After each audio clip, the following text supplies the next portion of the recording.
Hey, everybody. How you doing, buddy? Yeah. Good day, eh? Before this is all over, we have to figure out how to get that music not to cut out. Well, I do believe it is just the system that we are using right now. If we can, All right. if we take this to a more professional level, a higher level, you know what I mean? I'm not saying out. Everybody's got to remember that this is our first time attempting this. We found a web-based program that can do this. It's got its limitations, I'm sure, right? You pay on a monthly basis. I'm sure if we went and bought a heavy-duty program, it might be better. I don't know, buddy, but Let's see. I'll make an excuse for us anyway. Hello, everybody, and I guess this is the first week we haven't, since we started this whole thing, that we haven't done a midweek program. So hopefully, we need a shave, by the way. Tony says we need a shave already. Who? Tony Sizanowski. We need a shave, all right. We're not smelling too good either right about now. What an exciting! I'm so excited about today's guest. It is something that we have been working on feverishly since the last show last Friday, because we've kind of got into a bit of a rut, and not that there's anything wrong with it, but that's a pretty damn good rut, buddy. It's been a great rut. The rut we dug is pretty deep. It's pretty good though.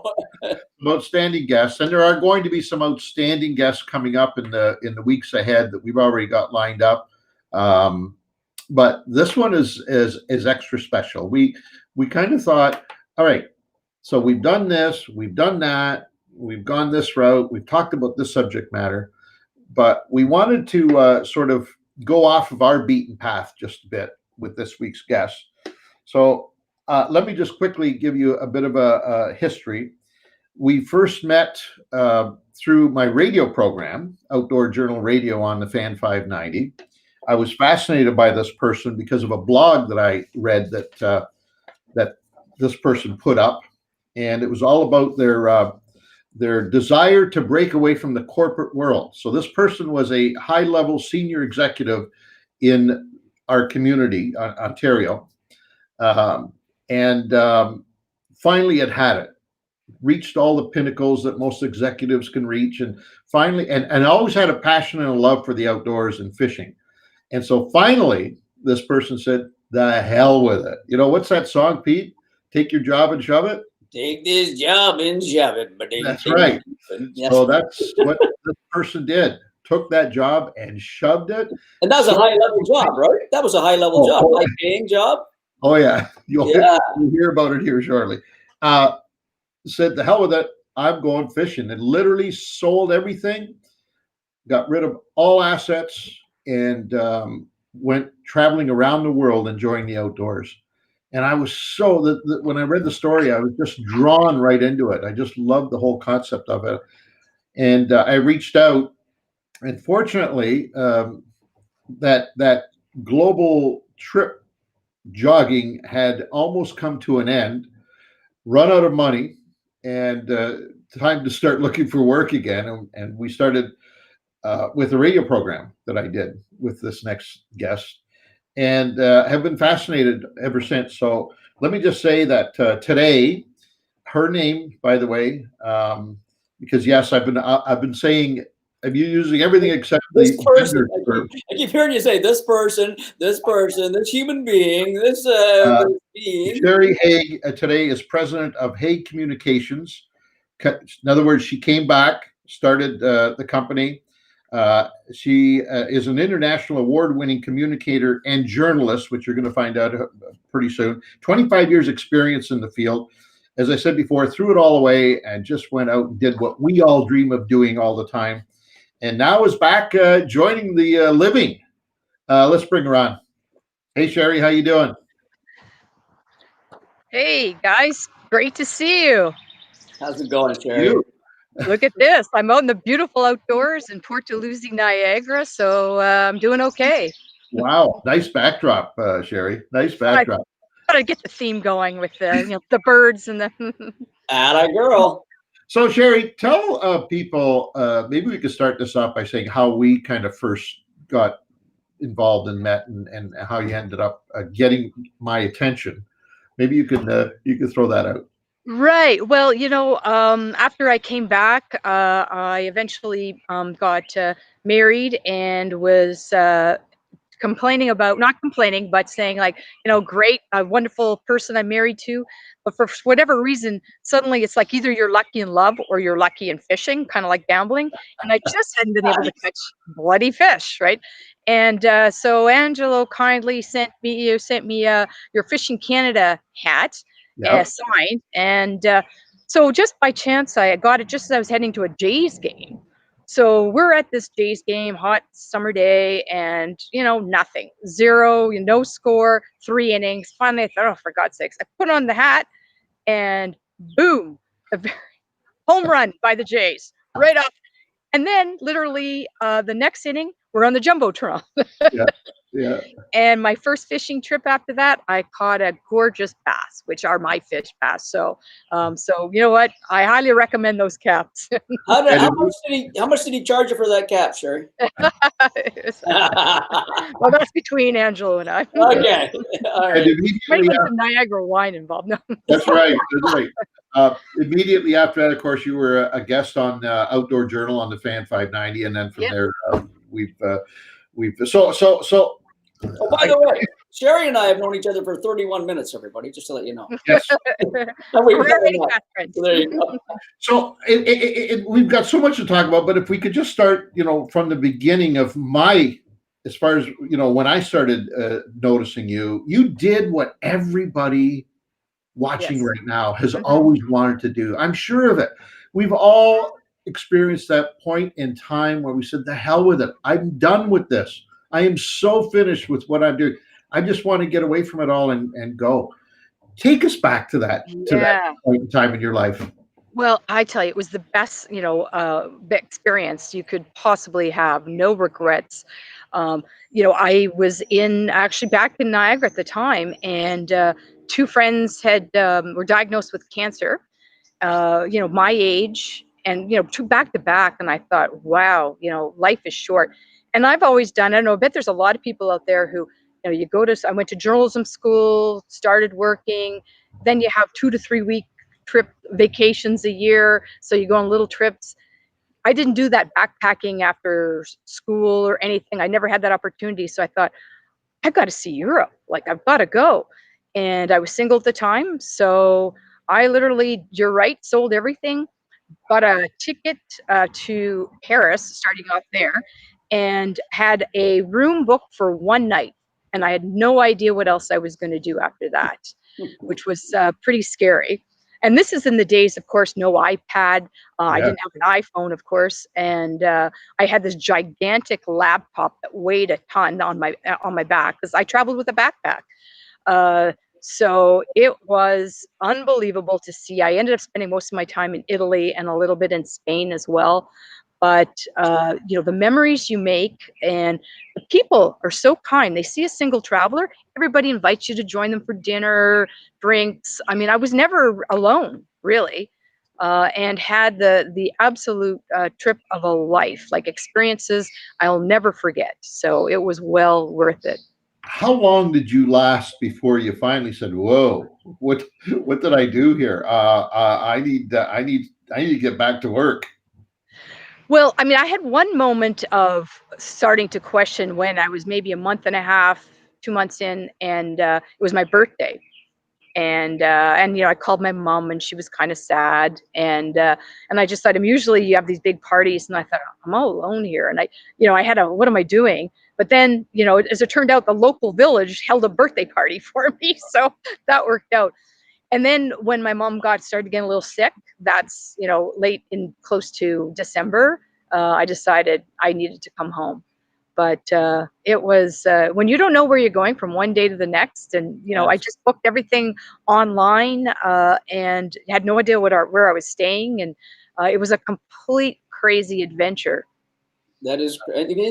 Go back a step now for our people watching, Sherri, to your fishing experience. You're a Sudbury girl, Northern Ontario, so fishing is obviously in your blood. Give us a little lowdown on that. That's right. Well, big shout out to obviously Sudbury, but my parents' camp was in Noelville on a lake called Bear Lake, and Yeah, first fish, well, and really how I got involved in fishing.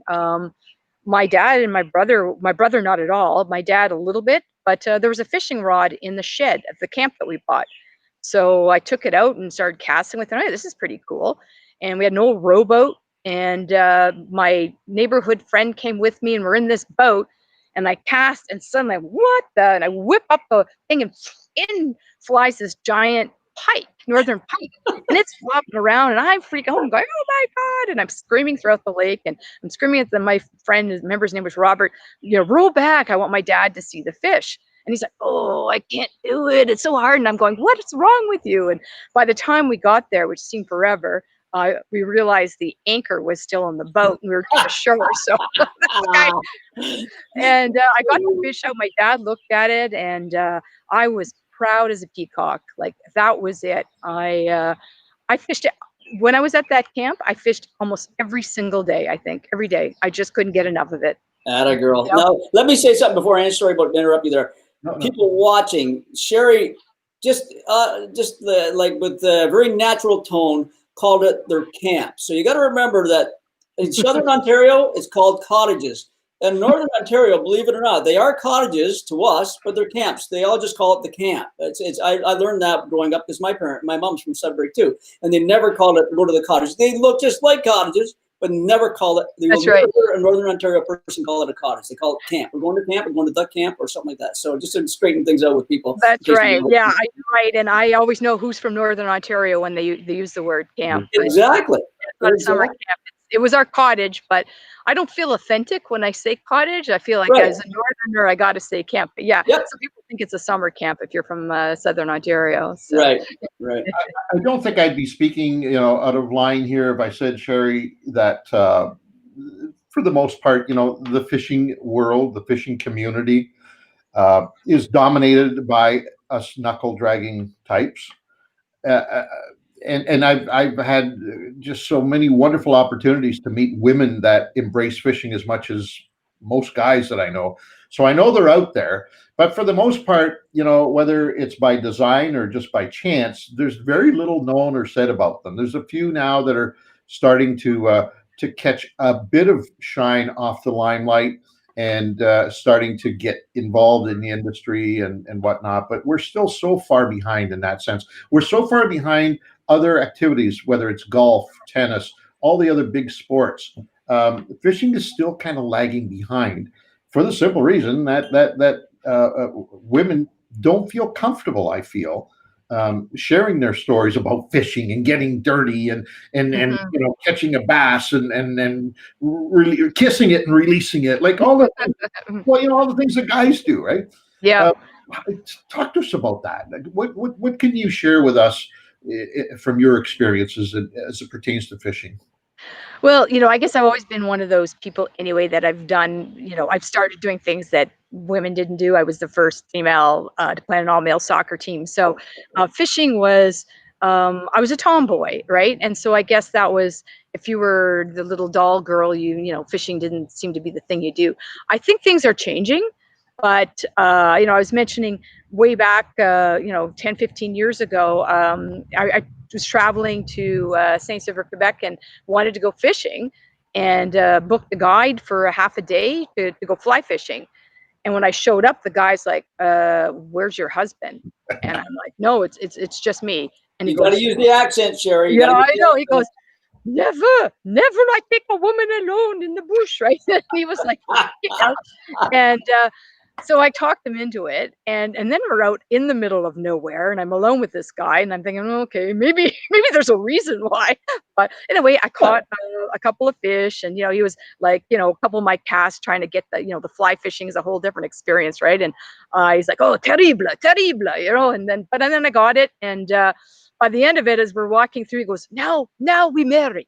There you go. You won them over. No marry. But since then, it is. And part of that is why I try and convince parents and friends, hey, let me take your daughter out fishing. I mean, I take their sons too, but let me expose them to that.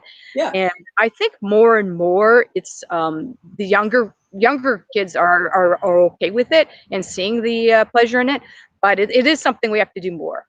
I mean, I think that, you know, the more we can promote, you know, like frankly, having me on today, that thank you very much. I mean, I think that just, I told a few friends and they were like, wow, that's great. Because there's a small, I still am dying to have more female friends who fish. Right. Because it's, I mean, I end up going on my own a lot. You know, that's fantastic. Go back a step here. You talked about taking the kids out. Is it easy for you to get younger girls to go out fishing with you, teach them, etc.? Yeah, and you know, probably one of the best stories was I was visiting a friend and her at her sister's camp, cottage, and this was in Sobel Beach, and her little niece saw I had brought fishing gear, and she goes, "Oh, can you take me fishing? I've always wanted to go fishing, but my mom and dad don't fish." So I said, oh, okay, sure. So I take her out, and I mean, she was thrilled. So then the next morning, there's 5 kids on this doorstep, all wanting to be taken up fishing. That's awesome. Yeah. So fast forward about 12, 13 years later, my friend's father died, and I attended the funeral. And here's this you know, a 10-year-old, now a, you know, 20-year-old, tall, lovely girl. And she comes up to me, she goes, Sherri, she goes, I just want to tell you, she goes, I so appreciate that you took me fishing. She goes, I continue to fish now. She goes, but that changed my world. She goes, you know, I just love it, and I've kept it up. And I don't know if I ever would have done it if you hadn't have taken me out that day. Oh my God, that's fantastic. How did she say how she's kept it up? I mean, from a kid to yeah, so you know, she convinced her parents actually right after that to buy her a fishing gear and a fishing rod, and because they have a place on the lake, they still go there. So she goes and fish there, and they, I think, even have a boat now. So you know, she's, you know, progressed along doing it, and it's the same story I get with whether it's, I mean, I've got friends who, you know, their sons even, I've taken them out, and 20 years later, they don't remember most of their parents' friends, but they remember me because they remember that moment, right? That is a powerful, you know, your first fishing experience. I just think that's why it's so great. You can give me my camera, huh? We're working on things. Angelo dropped out. Sorry, he's telling me working on getting back. I said, geez, was I boring him? He's already falling asleep. He bores me all the time. Don't worry, okay? I try to get most of it off of a camera if I can help it. I know, like, my sons are 15 and 17, and they're not really into fishing, believe it or not. The people that are watching are going to say, "Oh my God, how can you not? You're living with Pete Bowman and my dad and my grandfather, and they're fishing in my family." But right now, they're not into it. They've liked it, and they're sort of iffy on it. Like, hello, look at that alien there. What the heck was that? But the good thing is, taking the friends out. Like when they go to my father-in-law's cottage, they'll get to bring a friend up or something like that. And it's amazing how the friend really wants to go fishing, and then it convinces my boys, "Oh yeah, let's go fishing. Dad, can we go fishing? You know, can we go over to the bay over there and like that?" And that's all it takes sometimes, is to get the friends involved to get my boys back involved too. Yeah. So and where did you guys get your what was your first fish, and where'd you catch it? You know what? I honestly do not know. I cannot even remember. I mean, I did so much fishing as a young lad because my dad was avid. He was nuts about fishing, just like I am now, right? And his dad was the same thing. So I'm sure I did it before I could hardly even remember, I would think. So I don't know. Honest to God, I really don't know. But I remember mine. Okay. What? Tell me. It was on Yashua Creek, and it was a sucker. And at the time, I remember it's so vivid. It's funny how you guys just sent me back in time here, but at the time I thought it was a whale. Like, it was huge. It was massive. I would have been, I'm going to say 7, 8 years old. See, we lived like a block from Yashua Creek. So my playground was the creek in the woods every day. Mom would out in the morning, and we had to be back before it got dark. That was my day, right, on the weekend. So yeah, that fish was so, in my mind, it is so vivid, even to this very day, that it's just it's scary. Yeah. And I want to ask you about that. You know, I wrote a blog recently, well, last week, as a matter of fact, I stumbled onto this incredible story. A woman, Mm. her first name is Samantha, and she posted a video on one of the networks, social media networks, and purely stumbled on it. I was there for something else, and I just felt on this and watched it, and I was just so moved, so compelled. I reached out to her and asked if she minded if we used the video and the story and put it on fishingcanada.com for all of us to enjoy. And she so graciously said yes, which I was surprised.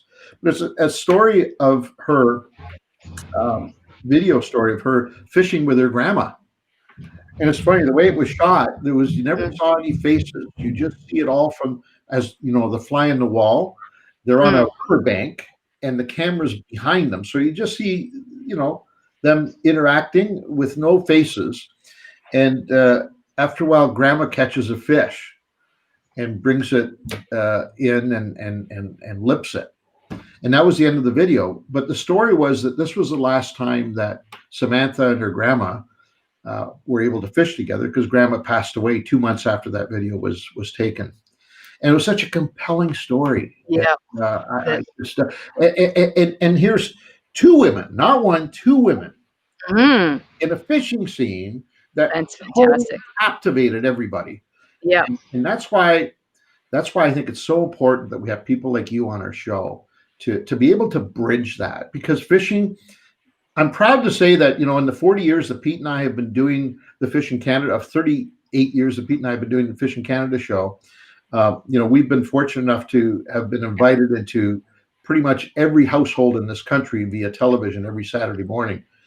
And those households are made up of every type of people. Yep. It's not men, it's not women, it's every race, every religion, every and that's what fishing does. And it's so important at a time like this, where things are going off the rails, that we get back to fishing and we grab it and say, hey, here's a really good tool that we can all use to do what's right. And so that's why today is so important to us. Yeah. The tool as well, in that Samantha story, is she does the same thing as we do, and we're privileged in that we have a business and we can shoot it out with the real cameras. But nowadays with social media, Samantha got the chance to film, so now she got the memory already in her mind. It'll never go away. But now she's got a picture of it, and she shared it with everybody else. Look where it went. It went over to you next, and it's going to go to all the people. So that's really, that's fantastic that everybody can share that moment. And she wouldn't let that video out if she didn't want to share it. She obviously wanted people to see, this is what my family, what you can do. This is what everybody should be doing. And it's nice. Social media can be very good for stuff like that. You're absolutely right. I mean, I remember tweeting out, I have my Twitter handle is Fishing Gal 30, but I was tweeting out this fish that I caught, and the amount of women that responded from all over the world, actually. And it was really heartening to see so many people that were, enjoying and then looking at the photos. And, it's a great sport for anyone, women, men. And like I said, you don't have to spend a lot of money. You get outdoors, get those kids out away from them. You get everybody away from the TV screen and the iPad, and enjoy the blessed, beautiful land that we have here in Ontario. And if I could be so bold for just a moment, and kind of lower my guard, and raise my knuckles and, off the ground, let's be perfectly honest. When it comes to family units, we know who the boss is, okay? Right. In her ability to focus the family in the right direction is far greater than ours. Mm-hmm. So what a wonderful ambassador that would be if we could get all women, thinking, and with all due respect to the women that are watching this particular webcast, because we know you're into it, we're talking about the ones that aren't. If we could somehow reach them and get them excited about doing this thing that we have a passion for, because they could rally the troops. They're the ones who they're packed together and get them out fishing. It's not going to be dad. It's going to be mom or aunt or grandma or sister, or it's going to be the female in that particular family unit that can succeed where we have failed and failed miserably, by the way. So this is a really good opportunity. Maybe this pandemic is not as, maybe there is a There silver are lining some, here. yep, yep. And that's what I'd like today's program maybe to be the start of. Yeah, absolutely. I mean, I think anybody who's knows even their neighbors, like, to encourage them, make it a family event. Take your kids out. These are memories they're going to treasure forever. When I was a kid, my mom really encouraged me to go fishing, even though she didn't really. But it was memories with my dad that we didn't have a lot in common. But fishing became a way to. And then you talk about things that you never talk about around the kitchen table or at the living room, but something about when you're outdoors and you're together, you bond. I was mentioning again, I had an old friend that I've known him since I was 10 years old, and we have stayed friends forever. And our friendship started as a result of fishing. Rob from he's in Vancouver right now, but 40 some 7 years of friendship started over fishing. Wow. Family bonding, healthy. The more we can get people to realize this is probably one of the best activities you can possibly do. And if I was in the in the business of selling products like lures and things like that, I'd be remembering women love to shop. So I can go to I'm a bass girl now. Like, that's my fish, Good but so that I point. like to fish. But boy, I can't wait to get in there and shop up a storm. So there's a lot of great things about it. Myself, I'm just thinking about as we're talking here, and I can honestly say that my true buddies that I have fallen apart from a lot of guys that I've known in my life, but all my true buddies were all there because of angling pretty well. You know what I mean? It's all because we're all fishermen, hunters. You know what I mean? Maybe a couple of guys that I've worked with that might be out of that realm, but all the rest of it, we're all fishermen. We're fishers, anglers, not fishermen, but my buddy's guy to guy. We're fishermen. You know what I mean? And it's a tight bond. I talked to Angelo, who knows my best buddy, Mikey Burris. I talked to him last night. We were talking now that the season's open. We're going to constantly be in touch with just stories, tips. I'll help you, you help me out, and we'll do that right through the whole summer. Wintertime, it sort of fades out a little bit, but hopefully that. By the way, happy 60th birthday, Michael Burris, today. Wow! Happy birthday! But that's it. I mean, that bond is truly and honestly the root of that bond is fishing for sure. Mike, maybe we could start getting some questions directed. He threw one up there. It was good. The exotic one, Mikey. You had one about Sherri's exotic fishing experience. I saw it up there. Oh, right. There. So there you go. Oh, well, I do. I have quite a few, but probably one of the highlights was in New Zealand. And oh my gosh, I landed in Auckland, but went to this lodge in Hawke's Bay, and they literally drove me to the spot and took me on a helicopter, and we were on the chopper for about 45 minutes and landed at the Rukaturi River. There's nobody around. Unbelievable. And then you had to and I had my my laptop, I had everything with me. It was crazy, my camera, and we're hiking through this river, and it was very treacherous because you're in these waders, and it was slippery, and I've got my rod and I've got all my stuff, but there's nobody around. It was just your fantasy fishing experience. And caught I'm fly fishing, of course, and I did catch a trout, but there's this elusive, I called him Mr. Brown there, this big ass fish. Oops, sorry. Huge fish. and oh my God, it bent my rod, and I lost it, right? And the guy's like, and he tries for it, and he lost it too. So it's still, and then I've been reading, I just went online actually yesterday and saw other people talking about these. So it's, and there's barely anyone that goes there, but just to be in the chopper was a bonus. But then we got landed in a field with like, I don't know, I can't remember, sheep or something roaming around, but nobody, I didn't see anyone, never saw another soul there. And it was beautiful. Wow. So that New Zealand is known for everybody else that's watching here today. It's known for its brown trout fishing, and it's been known for that for a long, long time. And it's almost like a cut out of British Columbia, Canada, or something like that. The scenery is so, aside from the Rockies, there's the hills, lots of green there, right, Sherri? Oh, and beautiful. it's such an incredible area. I remember And you'll remember this. Remember the television show The American Sportsman? Yeah. Yeah, like many years, probably 40 years ago. Kurt Gowdy. So they had a segment on there, New Zealand brown trout. And because I was, and as a kid, I was only thought Canada and for trout and all that. And then I realized that brown, and it was the most beautiful segment that still sticks in my mind. The scenery, the rivers, and especially these browns, a gorgeous color of the trout and that. Yeah. So the brown trout is worldwide for sure. South America, New Zealand, Canada, you know. I think New Zealand gives a whole different meaning to the word green. Oh, yeah. The color green in New Zealand is totally different than green. It's an emerald.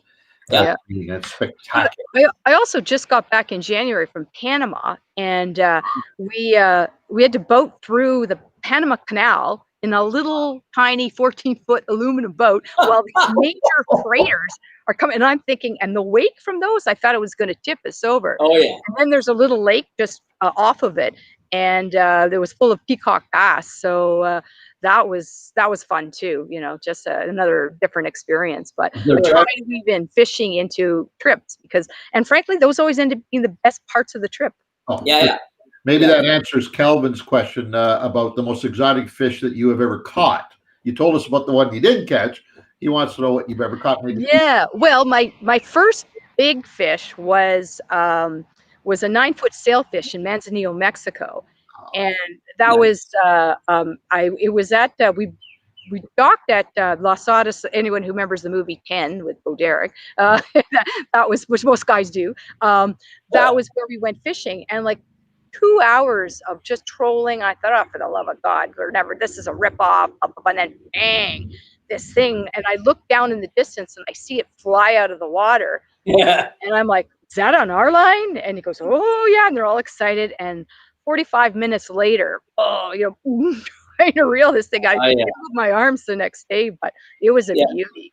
Yeah, that's a good sailfish. That's a 9-foot sailfish. That's a big fish. Oh yeah, I've got the pictures. It was we let it go. They said, oh, do you want to keep it? And then they cut it up or whatever and send you a stuffed version. But I heard I just do catch and release, so I let it go. Good for you. Good for you. Camp Girl wants to know, Sherri, what's your favorite lake or river to fish here in Ontario? Well, you know what? I love a lot of the lakes in the Parry Sound area. And I was at where was the I was at Harris Lake last summer, and just we were on this corner of the water, and I just caught everything under the sun. But the great thing I like about Northern Ontario is calm waters, peaceful, lots of bass. It's beautiful. I don't think you can beat it anywhere in the world. Absolutely. It's a feeling that you're right, cannot be replicated. You just can't. You said you're a bass angler, Sherri. What do you prefer, largemouth or smallmouth? Which do you prefer over the other, or do you? I've been a smallmouth. That's what I've normally caught. So and I just love that. When you grow up in a lake that had mostly pike, which I found, kids sometimes feel like you just have a log on your line, like depending on the fish. I just never found they were exciting. Where a smallmouth bass that, Angelo, like you're saying, I think I've got a whale on my line. My first one was a 4-pound smallmouth. I did keep that one. It's in our house stuff. I did mount that one. That's not my first bass, right? But it danced on the water, and I'm just, my eyes are popping, right? It's such an experience. My heart's pounding, and it gives you, for a little guy, it gives you a way better fight. It punches above its weight. Let's put it that way. Tony wants to know, Sherri, spinning or bait cast? I spin, yeah. Spinning? Okay. Do you use bait casters at all? I'm just curious. Yeah. I've got about 5 or 6 reels that I bring with me in my bag. Like I usually travel with 3 rods and a couple of and lots of reels. Mostly Shimano's, to be honest, but yeah. Uh-oh.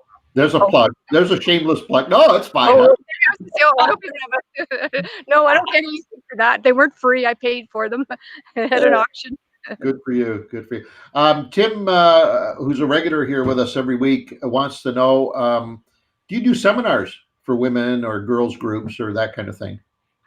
I've done many public speaking events on various topics. Mostly, they've been on media relations or different things. But I've never done one on to actually go speak to maybe a school. I did once, but yeah, I love it. You I know, do it for sure. If anyone wants me. it just dawned on me. Wouldn't it be wonderful? And I don't know. I'm not making a pitch here, but that's just the way I am. When something hits me, I have to put it out there. Wouldn't it be wonderful? I'm assuming you have all kinds of great visuals from your travels around the world. Tons. Wouldn't it be Yeah. great if you could put together sort of a 1 hour, hour and a half little piece, on that whole experience that you had, complete with visuals and storytelling? Wouldn't it be Yeah. great to draw a bunch of people together and share that with them? I think love they'd be fantastic at it. It's Yeah, that would be great. maybe something we can work on. All right, sounds like a plan. Yeah, I'd watch it. I'll guarantee you. I'd watch it. I'm in. good. Mick wants to know, have you ever been to Australia? And I'm assuming the answer has to be yes if you were in New Zealand, right? I have. Yes, I was. I was in Australia back in 1984. And I had a friend living there, so I toured around Australia for only about 3 weeks. I didn't actually get to go fishing there, which was sad. I did go snorkeling, had an eel rapid in the Great Barrier Reef, which is fabulous, and golfed with kangaroos. So those were kind of the cool travel. But on that trip, I unfortunately didn't get the opportunity to fish. We're going to have to compare notes because I have a feeling that Pete, myself, and you might have crossed paths not knowingly somewhere. Because Pete and I did a program for a decade called Outdoor Journal Television for a production company out of LA. And our job was to travel around the world and experience all these crazy, wacky outdoor things and Fantastic. put it on TV. And it sounds like we probably crossed paths unknowingly back then. We never, I bet we did. we never got to fish in hardly any of all those travels. We fished in Costa Rica, and Brazil. Did we fish in Brazil? The Amazon. Amazon and Mexico. We did Mexico as well. And that's about it. Of all the world travel, we had so many places. Like we did New Zealand, we did Australia. We'd love to have fished. We didn't have the time because we were shooting just an outdoor program. But and I always looked at every opportunity. We said, "Oh my God, look at that lake! Look at that river! Look at that creek!" We were going out of our minds wanting to go fishing too, but we just didn't have the time for it. Unfortunately, and most of the places, as Pete said, we were near them because we'd be doing a thing on alligators and crocodiles. We'd be doing a thing on anacondas, snakes that lived in the swamps, and we'd be doing we were always near water, but the schedule would not allow us to do anything other than what we were sent there for. And that's kind of sad because you think, that was my one regret in Australia. But and I do a travel column for the Toronto Star from time to time. And I guess 2 years ago, whenever Hurricane Irma hit through, I was going down to the Captiva Island, Sanibel area, and they had this tour booked. And I thought, can we switch out this, clam digging for fishing? Just saying. And not that there's anything wrong with clam digging. Let's not. That's right. But so sure enough, they did, and it was kind of murky water because of the storm. But I caught a pretty good sized barracuda, and that was.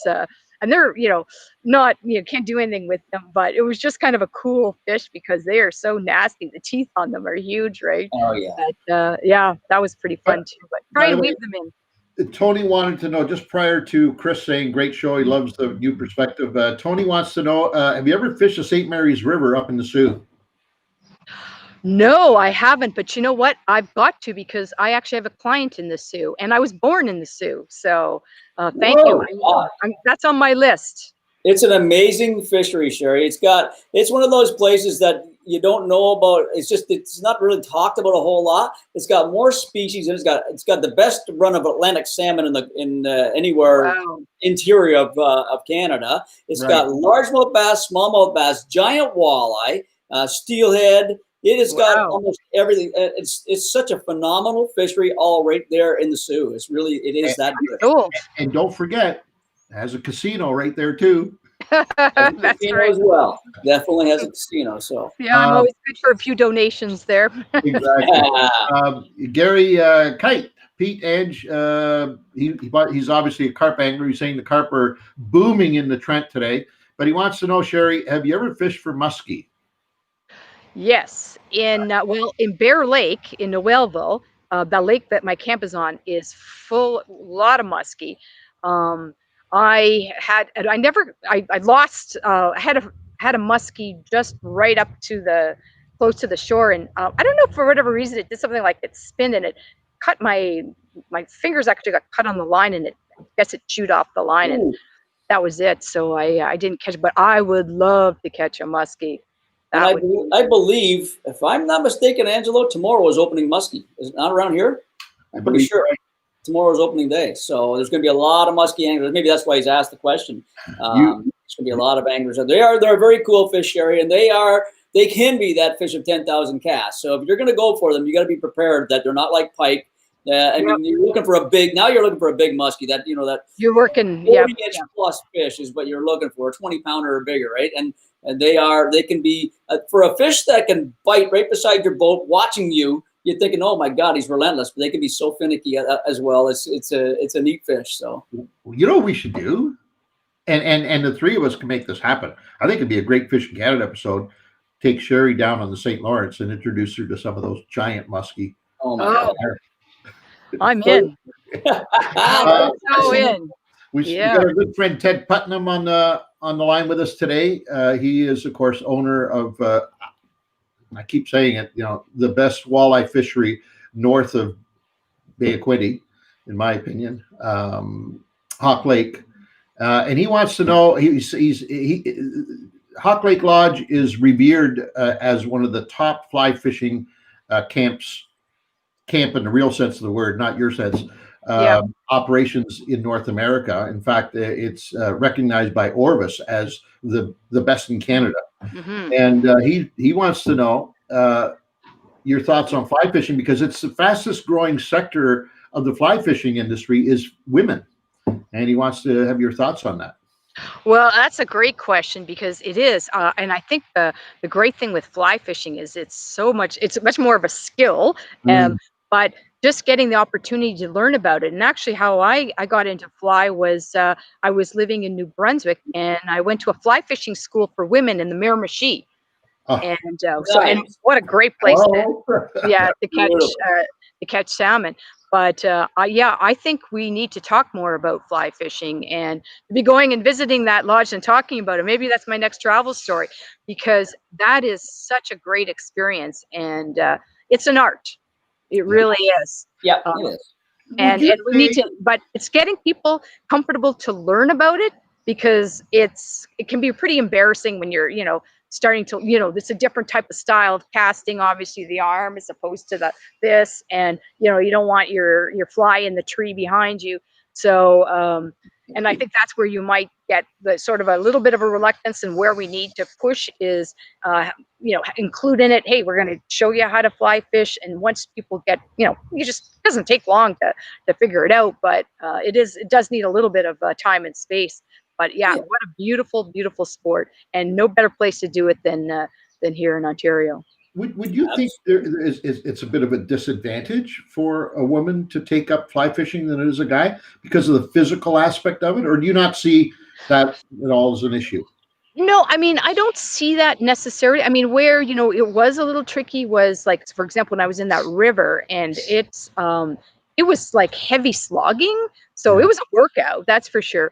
But I mean, I think, the art of casting, a woman can do just as well as a man can. It's more, just, I think, having balance and things like that for, if you're going, walking through a river that's pretty aggressive, that's a different thing. That's based on the person by person. That's nothing to do with man or woman. That's exactly if you can get good balance, if you're in decent shape, if et cetera, et cetera. But it doesn't. Yeah, the casting is no strength. So I think it's the just getting that opportunity to. I think because people don't know it, it's still kind of mysterious to some, and I mean, most women, if you ask them about fly fishing, they think of Brad Pitt and the river right through the movie, right? But it's beautiful. Some guys too, by the way. Yeah. Yes, that's right. There's Nothing also wrong with there's a girl from BC. There's a girl from BC. I think her name is April Volke, and she takes the big spay rods. You know that big spay fishing that they Oh, do, wow. a gigantic. Yeah. She throws that around like nothing. She does it like Wow. magic. You know what I mean? She's not a big girl. She just has the technique down and throws it out there. Look it up online with people watching. Yeah. Yeah. She's really good at it and shows that women can do it. And look Yeah, up and I think that's Catherine, having this conversation right now is getting more, more women to say, "Oh yeah, sure, I can. If Yeah. she can do it, I can do it." Right? Yeah, So they absolutely. shouldn't be look afraid up to try. Catherine Maroon. She for a number of years she had a great television program, and all she did was travel around the world fly fishing, and most of it was big game fly fishing. Wow. marlin and Yeah. stuff. She Yeah. kind of tuna on the fly. But anyway, it's a great. She unfortunately has stopped shooting a number of years ago. She contracted Lyme disease. Oh no. Put her right Yeah. flat in her ass, and she's never gotten over it completely. But she was a great fly angler, outstanding. Another one people can look up is Rebecca Red. Angela, I know her. She's from Ontario, and she does a lot of fly fishing out of a boat, not just offshore. So does exotic stuff, but she also does it for Northern Ontario, up the Thunder Bay area, out of a boat. So Outdoorsy Girl had a question up on the screen. I don't know how to interpret it, but I'll let you do it. Okay. She wants to know, have you got anything for show and tell, whatever that means? Got anything for show and tell? Oh, you know what? I actually was going to bring out my bass, but I didn't. I know, guess props, right? Yeah. I'm assuming that. Next time we'll do that. Yeah, I thought about that. That would be. Last time I asked a girl about show and tell, I got in trouble. So I can't. I think I was there, by the way. Yeah. Ted Putnam had another question up there. Mike, could you put it back up if you could? Some of the best fly fishing people are actually women, and he says it's finesse, not muscle. So yes. So now, to my defense, because I am not a very proficient fly angler, I'm using more muscle than finesse to get big, heavy lines of flies out there. And I know that. I asked that question purposely because it should not take muscle. It should all be finesse. But I haven't reached that level of proficiency yet in fly fishing. So maybe you have. Maybe it's when you took that online or that back course way back in the day about the Charles Atlas muscle building course. You said, "Okay, Mr. Atlas, I have completed the course. Now please send me my muscles." Maybe he hasn't sent them to you. Yeah, maybe that's it. Nicole wants to know: have you ever thought about writing a book? Yes, I sure have. Yeah. Yeah, I'm actually starting one right now. So, I mean, there's so many stories and so many fun things. And I think, I've been, as you gentlemen have too, been blessed to have so many credible, crazy and funny things that happen that, everyone always says, I mean, I get it every day almost like, oh, you should write a book, because I've always got everything. If something crazy is going to happen, it's going to happen to me. So, yeah. So yes, thank you. And hopefully I'll get where and this has been a good time to kind of work on it. But, as everyone says here with this pandemic, oh, now's the time I can do this, this, and this. And, we don't exactly end up getting there. It's more this. And so. Cynthia Moreau. Before that question, Ange, Sherri, have you ever stuck a hook in any part of your body, in your hand, in your head, in your ear, have you ever stuck a fish hook in yourself? Oh yeah. I've definitely, I've done hooks in my hands for sure. And well, the one thing I always say, if you're teaching kids to fish, as I wear sunglasses. Because their hooks are flying everywhere, and I don't need to get one in my eye. But certainly, I think not very often, but yeah, and they're not fun. No. No. Sorry to interrupt in there, Ange. Go ahead. Oh, but just a minute. I don't hear the bass. Billy Bass. There it is. Whoa! Nice. Four, isn't it? My first bass, right? And wow. July 8th, 1980, 4 pounds, Beaver Lake, just outside of Sudbury. That is awesome. Northern Ontario smallmouth bass. Good for you. My baby. Whenever I move anywhere, this is the one thing I make sure I wrap in bubble, and I carry it personally. Good for you. They did a good job. I like a woman with with priorities. Okay, knowing her priorities, and that's definitely one of them for sure. Good girl. That's awesome. Absolutely. Good for you. What else? You got a couple up there, Mike, that I didn't get a chance to Yeah, we get missed a couple, I think. Outdoorsy girl wants, or outdoorsy gal wants to know, does Sherri find a lack of women's appropriate fishing outdoor / clothing never seems to be geared to full figured gals? Frustrating.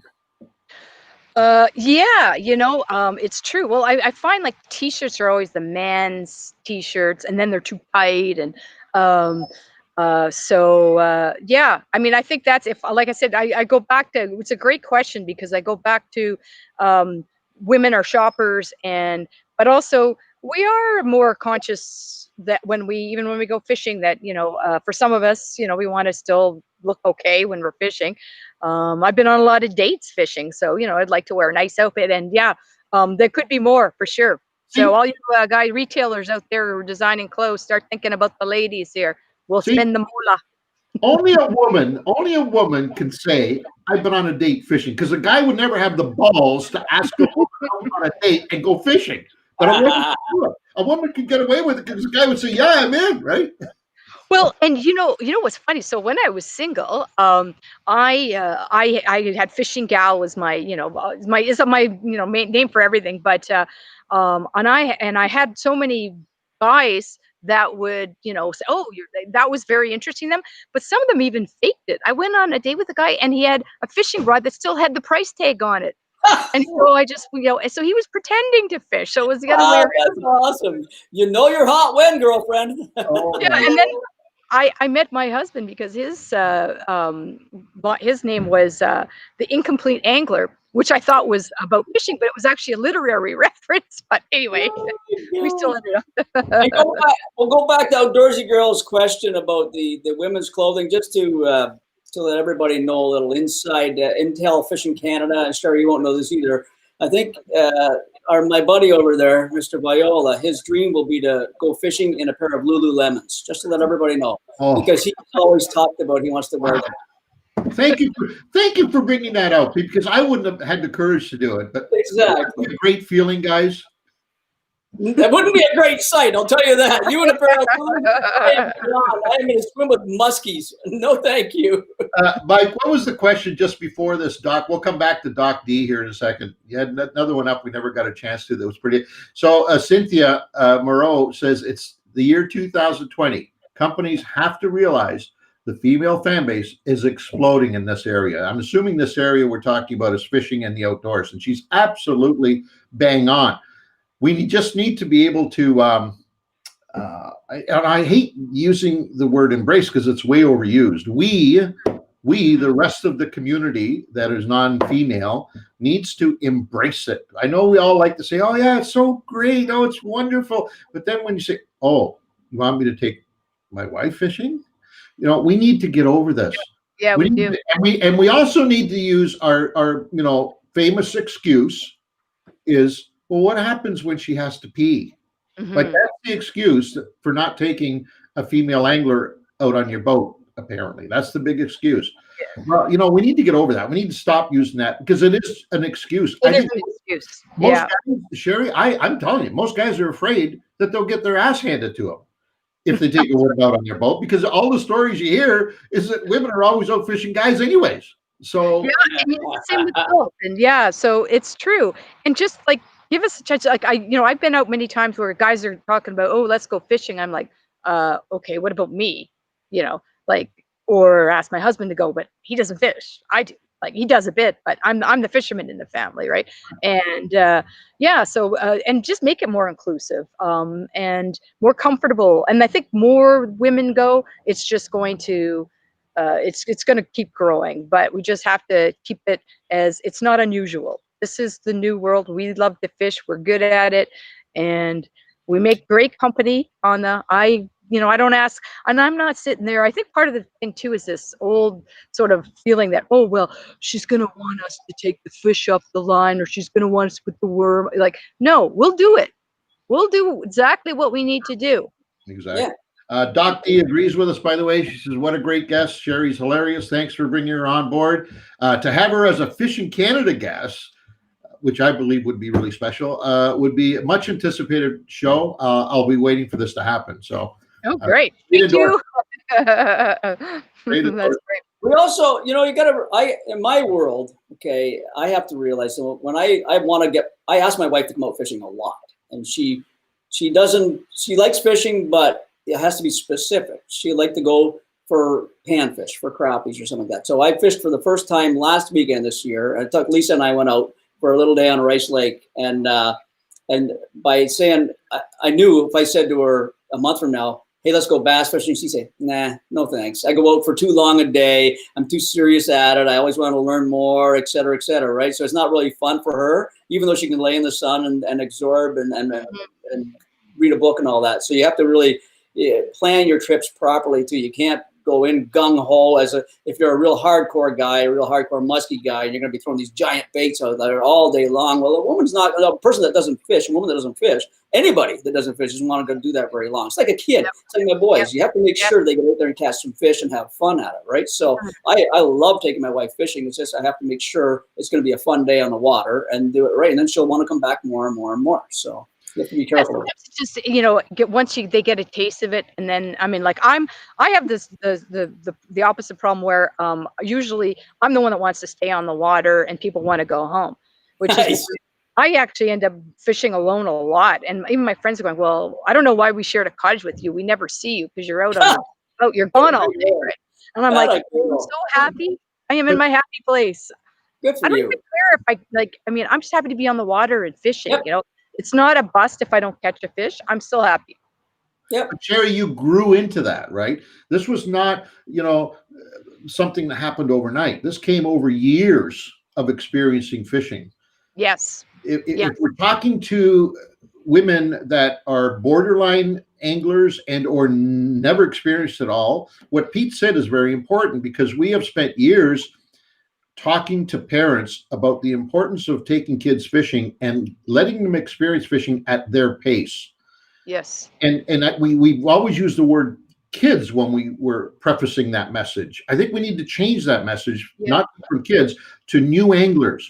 We need to experience. We need to let them experience it at their pace, not ours, because we just want to go and 8 hours. That's half a day's fishing to me, right? Yeah. You got to stop with that mentality. That's not true. right. Because it's not if it's not fun, they'll never go back. Right? Exactly. Yeah. And so we have to kind of retool the way we think we should be teaching new anglers and let them experience at their own pace, meaning that every outing is different. Every time you take somebody out that's never experienced it before, it's a different outing than the last time you did it, because that person is going to dictate what the experience is going to be. Could be a half hour, could be an hour, could be 5 minutes, could be 10 fish, could be no fish. Let them tell you what they want. And I think that's so important. Right? Like, why should fishing be mandated that you have to go for the whole day? Like, if you want to just go for an hour, why not? That's perfect. Right? Yeah. The cottage and camp situation is perfect, because if you have a family, a couple families at a cottage or camp, in my case, my boat's parked down at the dock, and I'm going to go fishing. If anyone wants to come fishing with me, let's go for the morning for a couple hours. I'll bring you back to the dock. If somebody else wants to go, I'm going to take them out the next day, and I keep going, or the afternoon and the morning thing with the boys like that, and they love that. So they get a couple hours at a time, and it makes a big difference too. So, like Ange says, I'll go out for 10 hours and just sit there with my nose in a wheat bed trying to figure things out. It's just, it's an insanity. It's a sickness, but it's nice to get everybody else.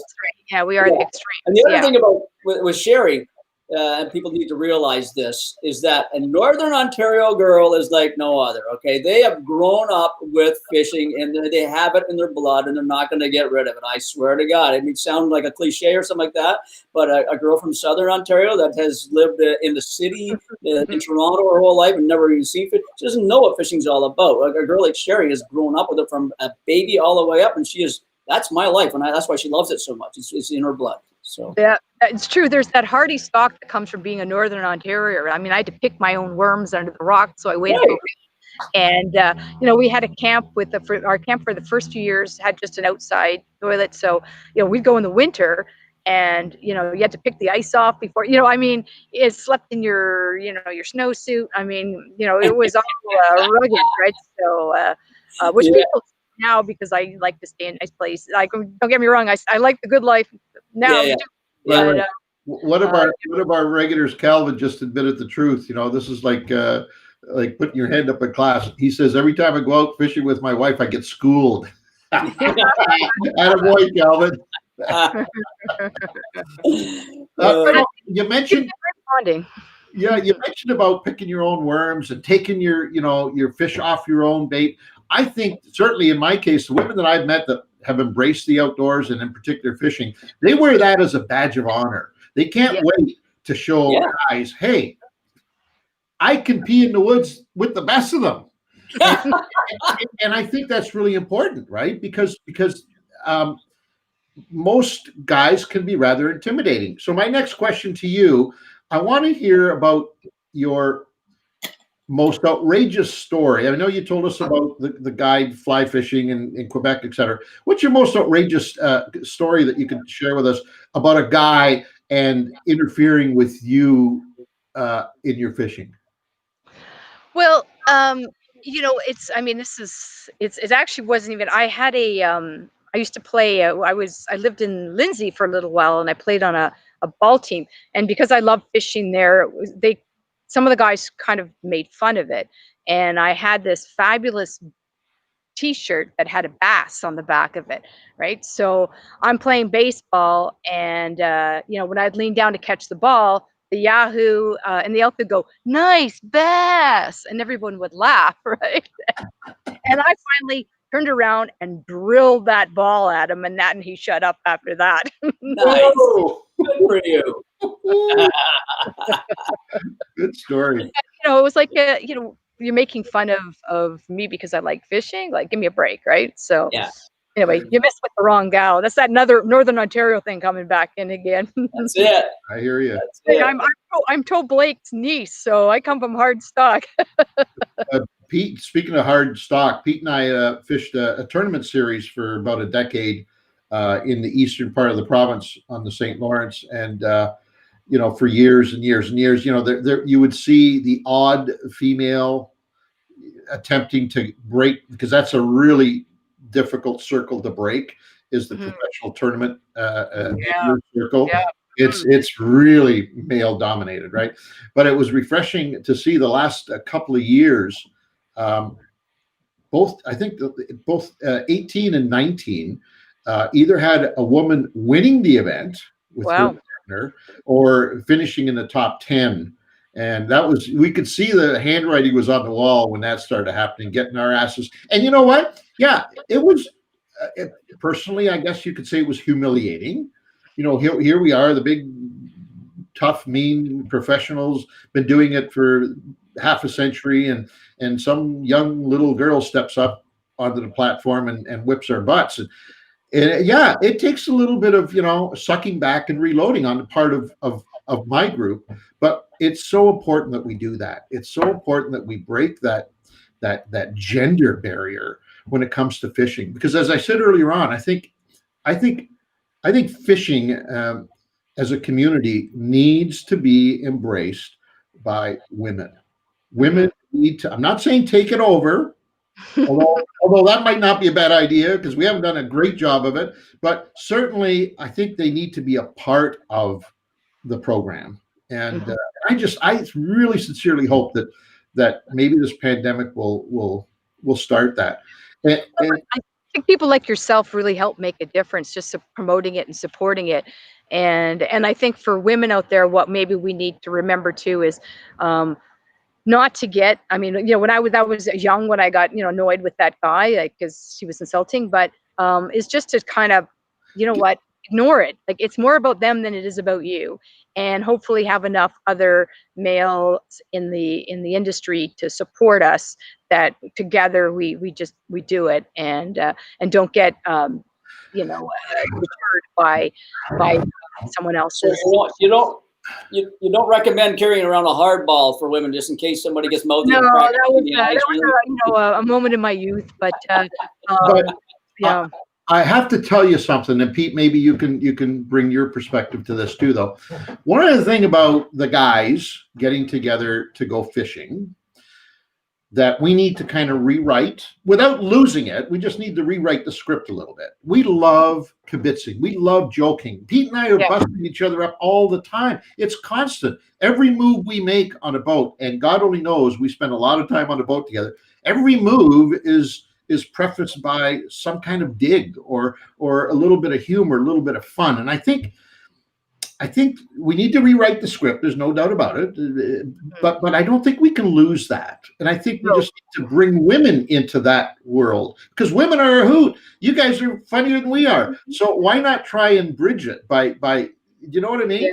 Yeah, I think you bring up a really good point. And I think that's one of the other big deterrents for men not wanting women in any sort of sport or those types of situations, is because then they feel they can't joke around and do the locker room talk. And I think that you're right. There's there's a certain balance of not being completely inappropriate, but I think we have to play along. I mean, I'm as big a joker and probably say more inappropriate things than have, but like we just I think we need to all embrace that.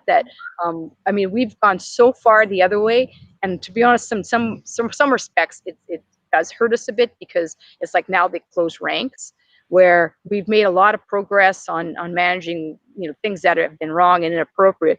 But at the end of the day, let's not get too far off that that is hampering us because like I said, I'm a tomboy. Most of my friends when I grew up, even to this day, are males, and I'm used to that environment. As a crime writer, you get used to it, and I don't want to not be able to hang out with the boys, and because they're afraid they're going to say something that's going to annoy me. I mean, I don't want us, and in some, I see that happening. So we need to find a balance, both the women and men. My opinion is that there would be, I think it has to be a different groups. I hate to say that, segments, because, and the reason I say this is because opening day walleye on the Bay of Quinte, it was me, my dad, and his best buddy Ralph Jackson, and every now and then my buddy Mikey Burris I was just talking about today. And there is no way in my world that can be replicated with a woman in that group. Okay, it's just not, because it is what it is. It is the boys getting together. Okay, and honestly, it's as cliche-ish or whatever you want to call it. A sexist maybe, but it's not. I'm not being sexist about this. I'm saying that group of my dad, with all the bullshit that went on in that group, the beer drinking that went on, the Ralphie out the back puking that night went on, and all this crazy, and the next day, and the stories, and it just, I don't think it can be the same with a woman or some women in the group. That said, I think if me and Mikey Burris went with our wives for a weekend of fishing, we could have a phenomenal time. You know what I mean? We'd have a great time, but it wouldn't be the same. And girls as friends, I don't have any real girl friends that would even contemplate going fishing for the day or the weekend, let's say, as with the boys. So it is a different atmosphere. I mean, it really is. I challenge you on that one. No way. I'd say, you know what? Then you haven't met the right woman to go fishing with, because very good. I'll I tell agree. you to go fishing there and get you to eat your words on the show. Hey, I love that. But how many of you are out there? I bet there's more than you think, though. We're just, you don't know we're here, right? I mean, we're. Okay. Then how many of you, compared to men or buddies or guys, are out there?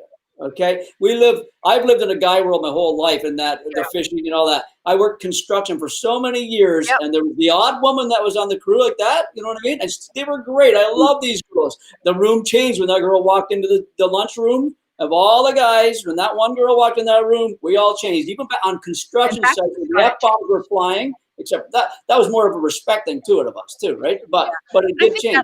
Change. That's the root of the problem, is that we're still being seen as something different. Absolutely. And and I think that's just something we have to. And I mean, I have clients that are in the contracting world, and same thing. They at first sort of tippy-toed around, and now God knows what they're going to say in front of me. But it's a changing of the attitude. I mean, I get that once in a while, just like the ladies want to have a girls' night out, and And no, it's not having a pillow fight in our pajamas. We have fun and do crazy things. But sure, you guys are entitled to a night out, and as are women. But the idea that you're never going to have an experience that's fun and crazy with just, with a woman in the room. Anyway, I think it's something that give it a whirl. And another one. Two Just real quickly, Ange. Yeah. My wife, another prime example. My wife has a great group of friends. I love them all and that. And when they're all together doing their thing, I can go in there and shoot the shit with them for half an hour, but I can't spend the weekend with them. Okay. It just doesn't, it's just not there. And I love them and I listen to them and I laugh, and then I'll say something stupid and then they'll look at me kind of funny. They'll drink their wine and I'm drinking my beer or whiskey. And it's like, okay, girl, see you later. I'll talk to you later. And we'll go hang over here and have a cigar somewhere. Well, you know what part of the problem probably is too, is that they're not acting the same when you're in the room, because they all. No, they are. They do. No, they're not. That's what I'm telling you. They're not. Pete. Yeah. Well, maybe. I'm talking about a campfire or something like that outside. Because they have the same hang-ups about this. Yes. This joining of the. They have the same hang-ups you do. Okay. Yeah, so there you go. We rest our cases. See, we all got to get over it. Listen, I want to say, because we're running out of time, Mike, by the way, don't get depressed that we're not getting onto your questions that you're putting up. We'll get onto them here in a few moments. But I want to say two things. First of all, I personally think that the women in my life are way funnier than all the guys that I know. So under the right circumstances, in terms of storytelling, in terms of joking, in terms of blue stuff, okay, going offside, they're way funnier than we are. So let's not use that as an excuse. I just think, as I said before, the script's got to be rewritten somehow. I'm not professing to know how, but we need to rewrite the script. And once we do that, I think we're going to find a gold mine of things there that we never even knew existed. So I'm all for it. However that's going to happen, whoever's going to do that, I'm all for joining in, because I think it'd be a blast. I think it's a whole new level that we have absolutely no idea is waiting. It's going to be through time, right? It's going to be like, as in everything, we have to get used to. We have to get together, do it. I agree. If I could go fishing with Angelo's wife, Monique, I would laugh my nuts off for a week and a half. I'll guarantee you, because that woman is hilarious. So I can just imagine her on a boat. It would be the best of all best. So. It's craziness. It's total mayhem. And so I encourage the guys, because it's going to be us. Women, yes, have to take that first step, but it's going to be us to be open-minded about it and open it up and say, damn it, yeah. You can come into my private circle that I've had for years, where my best friend and my dad and I go out walleye, like Pete's story. We go walleye fishing, have been doing it for the last 25 years. And it's very, it's a very tight little group, and it's shrouded with tradition and all that stuff. We have to say, you know what? Let's add a new element to it. Let's see what happens. Let's give it a try. And I think the sooner we take that approach to this, the sooner we can all rewrite that script. And I think it'll be fantastic. I think so too. And I've had, lots of supportive, I've had mostly good experiences. So, but I think just people are nervous, some are maybe less. So it's a great way to just kick that off, Angelo. I got a nice offer down there, by the way. Camp Girl says, well, let's have a shot of whiskey or two, and I will take you fishing, Pete. There you go. Yeah, it worked. That's right. That's Camp Girl. That's Camp Girl saying that. All right. So go ahead and put them up, Mike, and we'll try and get through these. We're way over time here, by the way. Sherri, you're pissing me off right now, because we're running into overtime, which I love, by the way. Mick Anderson says, not sure if this has been asked. Does Sherri have a YouTube channel or something similar? She is bloody fantastic. I love hearing that. Whoa, thank you. This is great. Thank you. So do you? Yeah, I don't have a YouTube video, but that's actually a good thing. I should probably start. I have a travel website, sharetravels.com. And that's where I put up all my travel stories and things. I am going to make you an open invitation, so I cannot retract it. Okay. Okay. You are welcome to join the fishingcanada.com team anytime you like, with your stories and your you say you have a website up now. We would love to help you promote it. We would love to share it with the thousands and thousands. We have 600,000 people that come to our website Fantastic. regularly, consuming over 1 million pages a month of content. I would be honored to have you as part of that team. Well, I would be honored to be part of that. So I promise you we'll make that happen. All right. Perfect. What else you have out there? Merv, does computer Sherri do die weekend here. fishing trips with all the women, and how does that work out? There you go.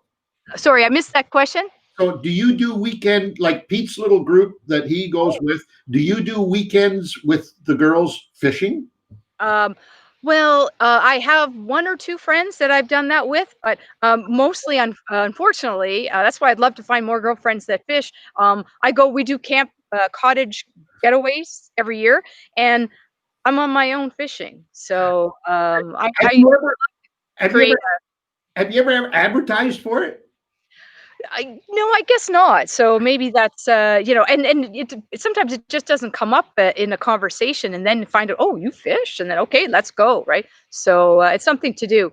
Just a heads up, I have 6 minutes that to on my that question that Ange just said, though, have you ever advertised it? That right there is a block too, because with guys, with me and buddies, me and just the guys, the first thing we talk about, let's go fishing. Let's go fishing together. You know what I mean? It's instant. That's what we live. And then so with women, they have to also join in with the. I think she might have just died because she was talking about her computer going dead. But I mean that's huge in that. Well, and you know exactly that. Whenever you and I are talking to anybody, from industry guys to friends to anybody, any guys, dude, let's go fishing sometime. Absolutely. Boys weekends. Let's go. Let's do the opener. Let's do the bass opener. Boys weekend. Yes. You know, it's just to Sherri before she dropped out. I'll bet you there's a half a dozen girls right now watching this that would just love the opportunity to make a team event and go. You know what? We'll get a list. Maybe we can get the girls on here to give us some email addresses or something like that. We'll get you Sherri's address. You guys all link up and hook up, and you film it, and we'll put it on fishingcanada.com. That would be awesome. That'd be awesome. Chris was just saying that he is enjoying the program and thanks us for bringing Sherri on for a different perspective, and it's so way overdue. It is so way overdue. Not that I love what we have created in our own little guy world. It's fantastic. You know, you were talking about you and your dad and Mikey Burris, and those are great little groups and stories created in that environment. But I just think it'd be so much more, well, you know, I hate using the word inclusive during these times, but it would be so much more inclusive if we didn't have any barriers in making those. Yeah, you know what? It's just honestly, it's the way it was. It's not maybe the way it is anymore, but it's the way it was. The women stayed home. My mom stayed home, and her son and her father and her husband went fishing, you know, and with their buddies. And there was a truck full of beer. There was a truck full of salami. There was a truck full of junky food and farting on the boat, you know, all that stuff. Yeah. So it's more of a it's an old school way that is because you know what, as you were talking there, I really had a good thought of you and me and Monique and Lisa spending a weekend going on the fishing, like I did with my dad and all that kind of stuff. I think that would be absolutely a riot. We wouldn't survive it. You and I wouldn't survive it. It would be total. Oh yeah, we would, buddy. You got a 300 racing motor in the back of that boat. We'll get the hell away if we have to. Hey, Sherri. Had to plug in, right? Oh, yes, yeah. My computer, I thought it was didn't last as long as we were hoping. Well, so now that means you're doing well. That means you're doing well. Anyways, listen, before we let you go, we need to talk about our current situation. I want to talk to you how are you making out during this pandemic? Give us your views, opinions, thoughts, maybe encouragement, maybe inspiration, all of the above. Yeah. Well, you know, I think we all post these, hey, look at my meal and look what I did, and you know, all happy about trying to show we're surviving. And I think we do need to support that. I think that we probably all have these days where we feel a bit down and a little scared because we're thinking, what's the world going to be? But through that all, I think, you know, you see all these good stories, and I think that we're going to be okay, but we're going to have to adapt to a lot of things. I work from home, so that was something I was used to. For some people, they weren't. So knowing I'll make sure go for a walk during the day, and just do things, take some breaks and things like that is important. But I'm in a lot better place, obviously, than I'm working, I'm healthy. I'm ready for the patios to open, for the love of God, and I want to see my friends again and hang out, and I want to travel again. So I think that what we just we need to, I think, just keep hang on, because I think we're getting there. But we need to get things going. We need to open up more. So hopefully that's going to happen soon. But getting to do this show today was a highlight for me. Awesome. Highlight was hard, believe me. Yeah, for sure. While you were gone, we just made mention of the fact that we probably have several women listening and watching right now that could probably make up a pretty good portion of the group of female anglers that you might be able to put together and have a girls out fishing. So we invite all of you out there to send us email information, and we'll pass it on to Sherri. And maybe who knows where it could go. But that would be fantastic. Yes, let's get started a fishing group. Fishing gals. And that group together, Sherri, you will film it and we will show it. Okay? Yeah. We're not gonna let that go to waste. That sounds good. All right. We're going to cut you loose, dear. It's been an absolute pleasure and honor from our standpoint having you on. Believe me, you will not be a stranger. We're going to try and get you on as often as you will, depending on how long this pandemic goes, because once we get back on the road, we're not sure how this weekly thing is going to look for us. We would love to continue doing it.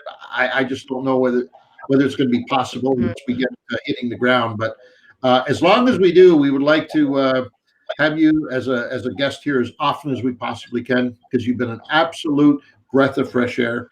And as well, Sherri, we're doing this every Friday. So if you need to come in and comment a little bit, you want to say, just come in and join the group with us, please. We'd love to have you in there too. And don't forget. Thank you so much. I loved it. This was awesome. Thank you. Don't forget, you're going to be a regular on our podcast and also our blogging. So we'll reach out to you and we'll talk to you about that real soon. I'm looking forward to that. Thank you, Sherri. Thank you, guys. So great to chat with you. Thank you. Wow, that's man. I was a little apprehensive, to be honest. Look at Calvin staying there. Yeah. The best fishing can live stream yet. Wow. You see that over William Martin, over Kronze. You know what I mean? That's great. That's great. I was a little apprehensive. Pete and I talked about it at length. We knew we were going to be departing from the norm. We didn't know how you'd react, and thank you for reacting the way you guys have reacted. So, Doc D, oh my goodness, what a pleasure it would be to have a women's fishing group. Wouldn't it though? Wouldn't it be great? I think it'd be fantastic. Absolutely. It could happen. I'll tell you what, Doc D, I'll tell you what. Like, I mean, as I don't know if I came across as sexist or not, but my best memories in my life are the boys' weekends fishing. And without a doubt, that is my favorite memories in my life, including when Ange and I go to the north, we're working, but then all of a sudden the night ends up at one of the lodges in a camp or a cottage feeling. That's very cool. Like if there's a perk to our job, that's one of the big perks to our job. You know what I mean? But going back to my dad and those trips, I remember sleeping in the back of a pickup truck. We went, his buddy named Joe Keskis, this great big guy. I don't even know. He had an accent and he was this crazy dude. We went way in the bush, pickup truck only with a cap on it, not a camper or anything like that, with mattresses in the back. Okay. And obviously beer and food is all we had, beer and food and fishing rods. And we went there, and I'll remember this the rest of my life, is that Joe Keskis and Gordy, and I was really young. My dad's name is Gordy. They got into the beer. Joe cooked up what he calls horsecock. Okay, it's salami. He'd fry up salami. That's what he called like that. They got into the beer, and they all, I remember for that whole trip, more than the fishing, was the snoring in the back of that truck, in the side of a cat. I did not sleep away because I was excited about going fishing too the next day. Well, these two idiots are out sleeping, drunk, and snoring like crazy, and I have to put through all this stuff. But that's the memory I have of that. And as much as I hated it at the moment, I love that memory right now. That's the boys' weekend. That's just one of thousands that I've had with my dad and buddies and all that stuff. And it is truly, it's inside you. And if girls could get together and do that with fishing as a focal point, oh my God, you just opened up the vault.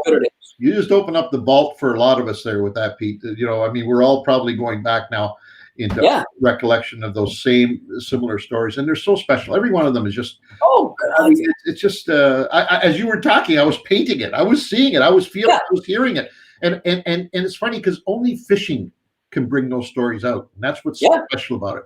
Now, if we could just, I don't know, I keep saying rewrite the script, but I mean that. I think if we could just take that and embrace. I think the script's written. You just have to rewrite the characters, put different characters in the script. You know? By the way, I nobody's commented on it. I just wanted to give a shout out to my friends here, wondering why I've got the Army shirt on. It was Calvin would beat you up. He's a Navy guy. I think he's a Navy guy. I saw it this morning. I was going through my T-shirts. It's become a contest now to see who can bring out the best T-shirts after that Princecraft fiasco that I started a while ago. By the way, I hope everybody got their T-shirts. I want to do a final tally because apparently I owe Princecraft 2 for 1. For every one of those shirts, I got to give them 2 of ours. I love it. That's fair. If you're not in already, if your order hasn't been put in already, get it in because I'm going to cut it off as of next week. So if you haven't already called in or wrote to JP at Princecraft about his free shirt that he's going to give you, do it. So because after next Wednesday, I'm cutting off the tap. So there you go. But this was a shirt. I'm sorry, go ahead, Pete.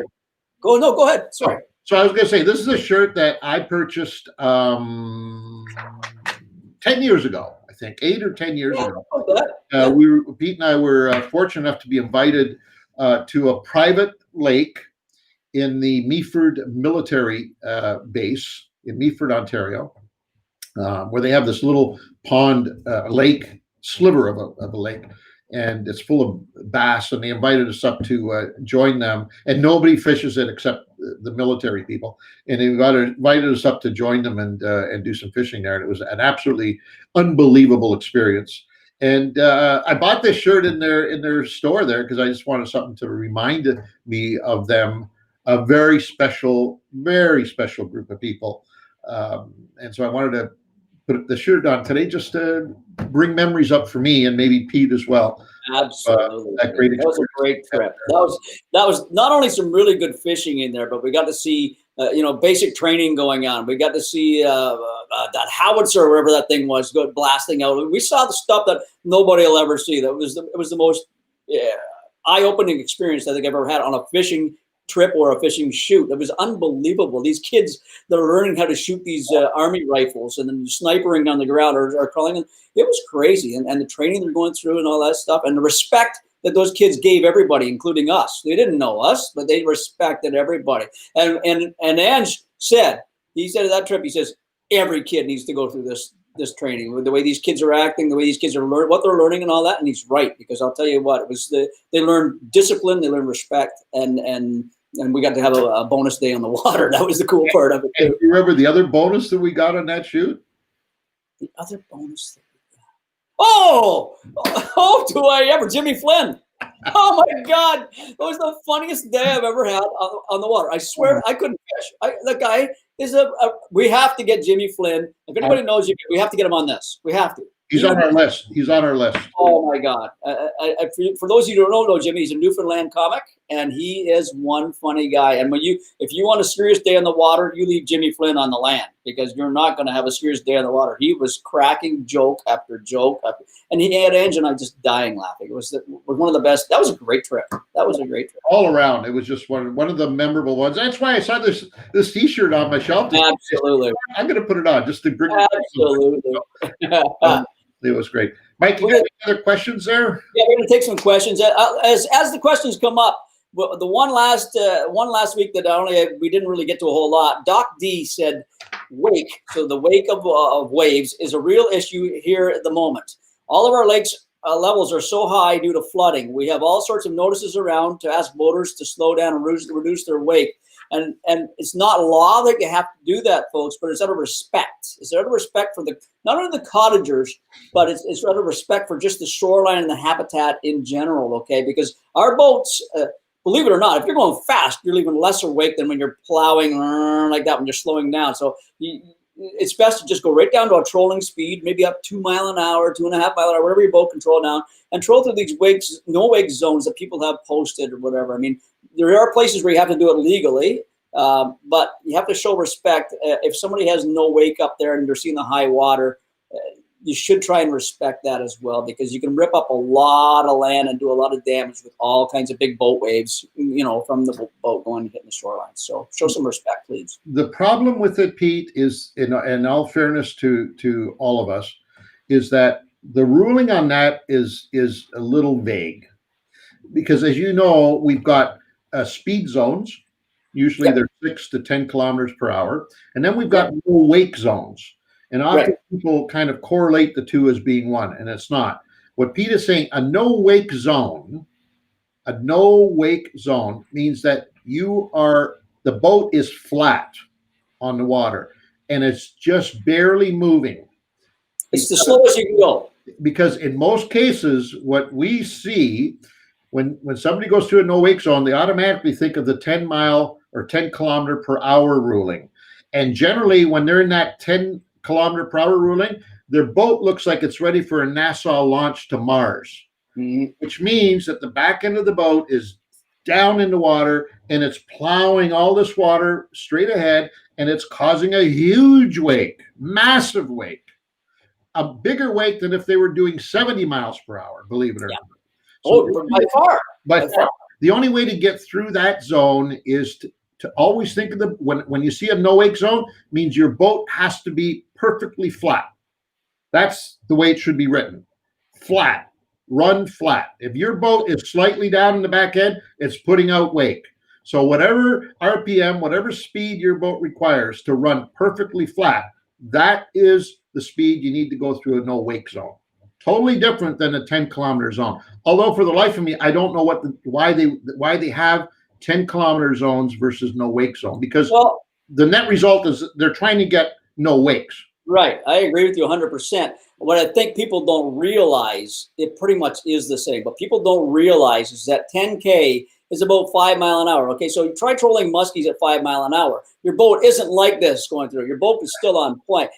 Once you start lifting your boat up, the front end up and your ass end down, you're going more than 10K. You're going like 7 to 10 mile an hour. Okay, and everybody's got GPSs now, pretty much, or your phone has a GPS. Take a look at your speed one time when you're on the water, and you'll soon find out that 10K is not very fast, and the nose of your boat is not up in most cases. But like Ann says, that at let's say 5 to 10 mile an hour versus that at 100 mile an hour, there's a world of difference. That 100 mile an hour guy like that's putting out hardly any waves. So, and here's what we need to keep in mind, because we all hate those zones. Let's be honest, guys, women. We hate those zones. As boaters, we just dread coming around the curve of that canal and seeing a big post, no wake or no speeding. We hate it because that's not what we're out there for. All right, we don't want that. So maybe once or twice a day, if you're out boating for the weekend, once or twice a day, you are confronted with the dreaded no wake zone, and we hate it. Right now. Put yourself in the other position, the people who live in that no wake zone. Theirs isn't once or twice a day. It's constantly. It's all day, all weekend, all week. And people that don't adhere to the no wake zone, putting wake up, just don't realize how bad it is for those people who live there. So next time you're confronted with that, just think, oh, well, you know what? It's just 1-2 occasions for me. But for that poor guy over there, it's every minute of every day. So bring it to perspective. Changing the subject, I'm not sure if Tim Sturgeon is an inquisitive man or a shit disturber. Okay, He says, has the cookbook showed up from Daryl yet? he wants us to ride Cronzy bad. I guarantee you. And I don't blame him, Timmy. I don't blame you at all. I know they haven't. I keep forgetting. Yeah. I keep forgetting. So does he, obviously. So does Cronzy. Make a note. Make a note. We got to bust his balls on that. So Timmy has not sent us a cookbook or 2 cookbooks as of yet. I think he's full of crap. I think he is bluffing, and he got off the camera, and that was it. Okay, Angelo, Pete, we'll talk to you next year. Okay, you know what we need to do? Can we get your help? You kind of listened to me when I sent you to Princecraft to get a free T-shirt.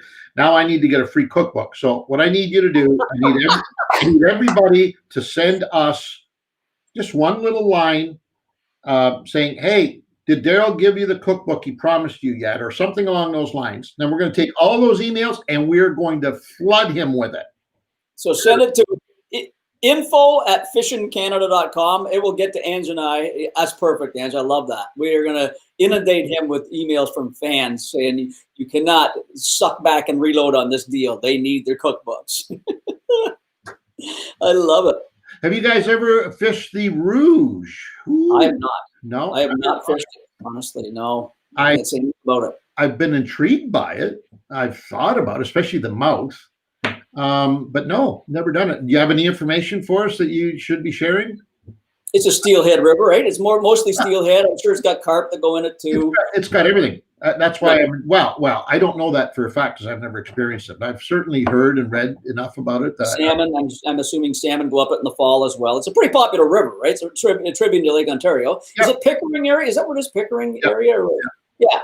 So typical, but no, we haven't. Ange and I haven't. Obviously, Ange hasn't either. So, but that said, not say that it's a popular spot. Duffin's Creek is very popular. All these areas that are. Floating jigs with a weight for walleye. Have you guys ever used them? Floating jigs with a weight for walleye. We have addiction. We have, well, the way we use them, I'm not sure how he's writing it and what he's thinking of, is that we use them on the back of a live bait rig. So we have that walking sinker that goes down, and then that floating jig head it stays behind and up and down like that. So if you stop, it goes straight up. If you're pulling it on a slow troll or whatever, it starts to slow down a little bit. It just gets your bait up off the bottom. So that's the way Ange and I use a floating jig for the most part. I'll speak from my standpoint on this one. Ever since drop shotting has become so popular, I've gotten away from all of those slow presentations that involve lifting your bait up off the bottom. And so 9 times out of 10, for me personally, I just soon drag a drop shot rig behind the boat, because in order for that floating jig to be effective, as Pete just pointed out, having at the end of a weight, either a crawling harness or something along those, in order for that to be effective, it's got to be dead slow. Because if you run that rig fast, that jig isn't going to be able to float. It's going to be dragged down. So the whole concept of drop shotting, I know a lot of people think of it as strictly as a vertical presentation, because certainly people like me have told you enough times that it is. It's also a very good presentation to drag and or dead slow back trolling. And that because then your bait is always up off the bottom. Always. Doesn't matter. It's always going to be above where your actual weight is. Whereas if you reverse that and put the weight here, there's going to be times in your speed that is going to preclude that float from floating. It's going to be up higher. So drop shotting is kind of taken over for me. I think you still the odd time use a floating jig head, Peter? Absolutely. I'll tell you why I do it. A floating jig head, or not even just a regular hook up behind a walking sinker or whatever. The main reason I do it when I'm not drop shotting, because I have added that to my arsenal, and Mr. Viola there has got me onto that with walleye. I never did it for walleye, I did it for smallmouth. But the reason I use that floating jig head or a plain hook behind that sinker is that you cannot get the ultimate in natural action on the 3 live baits, minnow, leech, and worm on a drop shot rig that you can on a floating rig. Because now you've got a piece of line that is free to flow back and forth and move around and all that. So if a minnow wants to kick out a little bit, he can still do that. On a drop shot rig, he's stuck in that spot. He can move, he can shake, but he can't go anywhere. You know what I mean? So the ultimate, and that's when you're talking about a 0.5 mile an hour or a 0.3 mile an hour drift or whatever. When you're pulling that with that floating jig head or that hook, and that bait is doing what it wants for on a 16 to 24-inch lead off there, that's a big difference compared to drop shotting. So when the fish are going a little faster, a little more aggressive, the drop shot is the way to go, because now you don't have to play around and piss around with all that stuff. So that's my opinion on it. Interesting one from Guy Poirier wants to know if you or any of the crew members ever had a boating mishap or falling off the boat. Falling off the boat. Falling off the boat. I did a boat to boat one time. We were getting a buddy. They were dropping off a buddy onto a from a pontoon boat onto our old Fishing Canada boat. And me and my buddy were on that boat, and I think the guy had a few into him, a few beers or whatever. He's coming onto our boat to go fishing, and he got stuck between. You got the boat started to go separate like that. Oh my God, he was doing the splits, and his leg hit the water, and we grabbed him by the arm and pulled him into our boat. But otherwise, he was gone for a dip. But I don't think I've fallen in. We are so careful. I have to be honest with you. We are so dreadfully careful on our shoots because of the nature of the beast. In most cases, we find ourselves out in the middle of nowhere, and we're always thinking, what would happen if, right? And so through the years, we've become we take so many precautionary measures for things. For one thing, Pete mentioned alcohol. We never, and I think most of these mishaps happen after somebody's had a couple of drinks.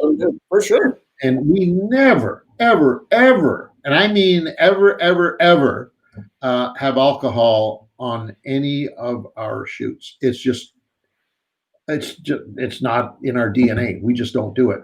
And so, having that and being so cautious, I can honestly say I can never remember anything really bad happening in the 30-some years. I'll give you a scenario, and then these kind of a rectification to the scenario. I had a friend one time fishing big water, dead flat, dead calm day out there, beautiful day. He was running his trolling motor on the front, a bow mount trolling motor. So you got to picture all this stuff. The trolling motor was turned at 90 degrees, 45 degrees, 90 degrees to his boat position. The trolling motor was turned on high. He accidentally hit the switch. The boat goes this way. He goes into the lake. He has no life jacket on. He has one chance at catching his boat on the circle before it's gone, and he's miles offshore, and he grabbed his boat, luckily. Okay, and this guy, I know him quite well, and I'm glad to this day, but he was going to die that day. That was meant to die if he didn't catch a hold of that boat. He didn't have his life jacket on. Was that Mikey? Yeah. Yeah. And he told me that story, and I'm glad he told me that story, because number one, now I always wear my life jacket. Ange and I always do that. I forgot once, and I couldn't believe I forgot it. Number two, when I now fish in any bow-mounted fishing boat, by myself especially, I think about that, and I'm always, when I get to that very front of that little, you got to get there, step in there to do something or whatever like that, I say to myself, okay, be very careful when you do this. Just be because it's so easy not to be careful. It's so easy casting like crazy and doing this and doing that. Oh, I got to go here, I got to go there. You got to just take a couple of seconds and go, oh, if I fall in, there's nobody around here to help me. You know what I mean? And that story really stuck with me. Like, it stuck with me like you wouldn't believe.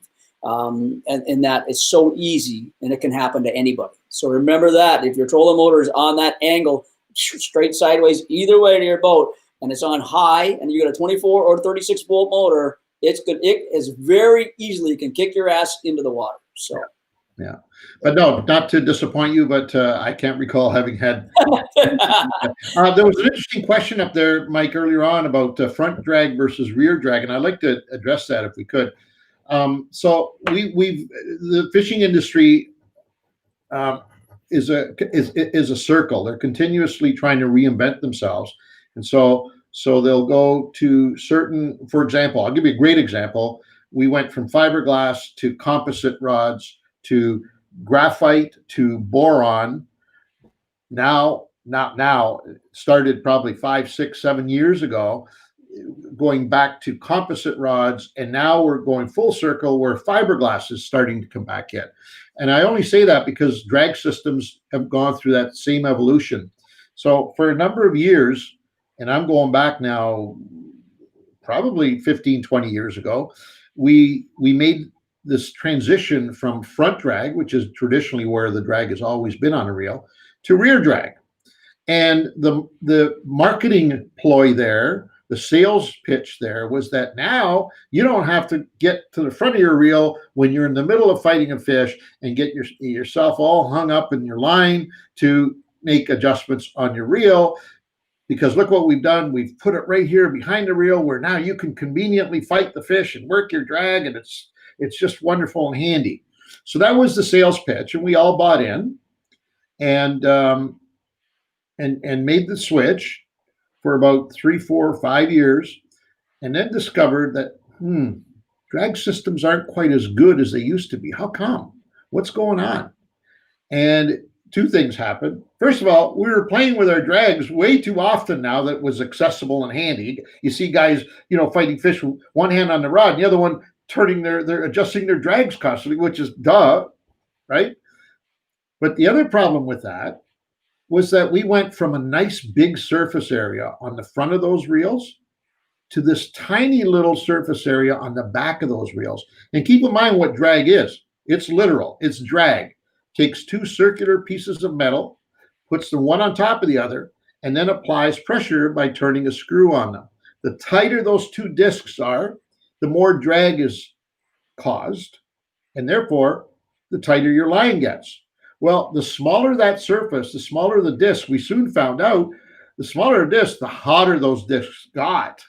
The hotter they got, the more they expanded. The more they expand, the tighter the drag, and poof, that 8-pound, 12-pound, 10-pound line you thought was perfectly good to fight that 4-pound fish, all of a sudden was not good anymore. Because once you hit that temperature range where those two discs became so hot, they expanded so far that it instantly locked your drag, broke the fish.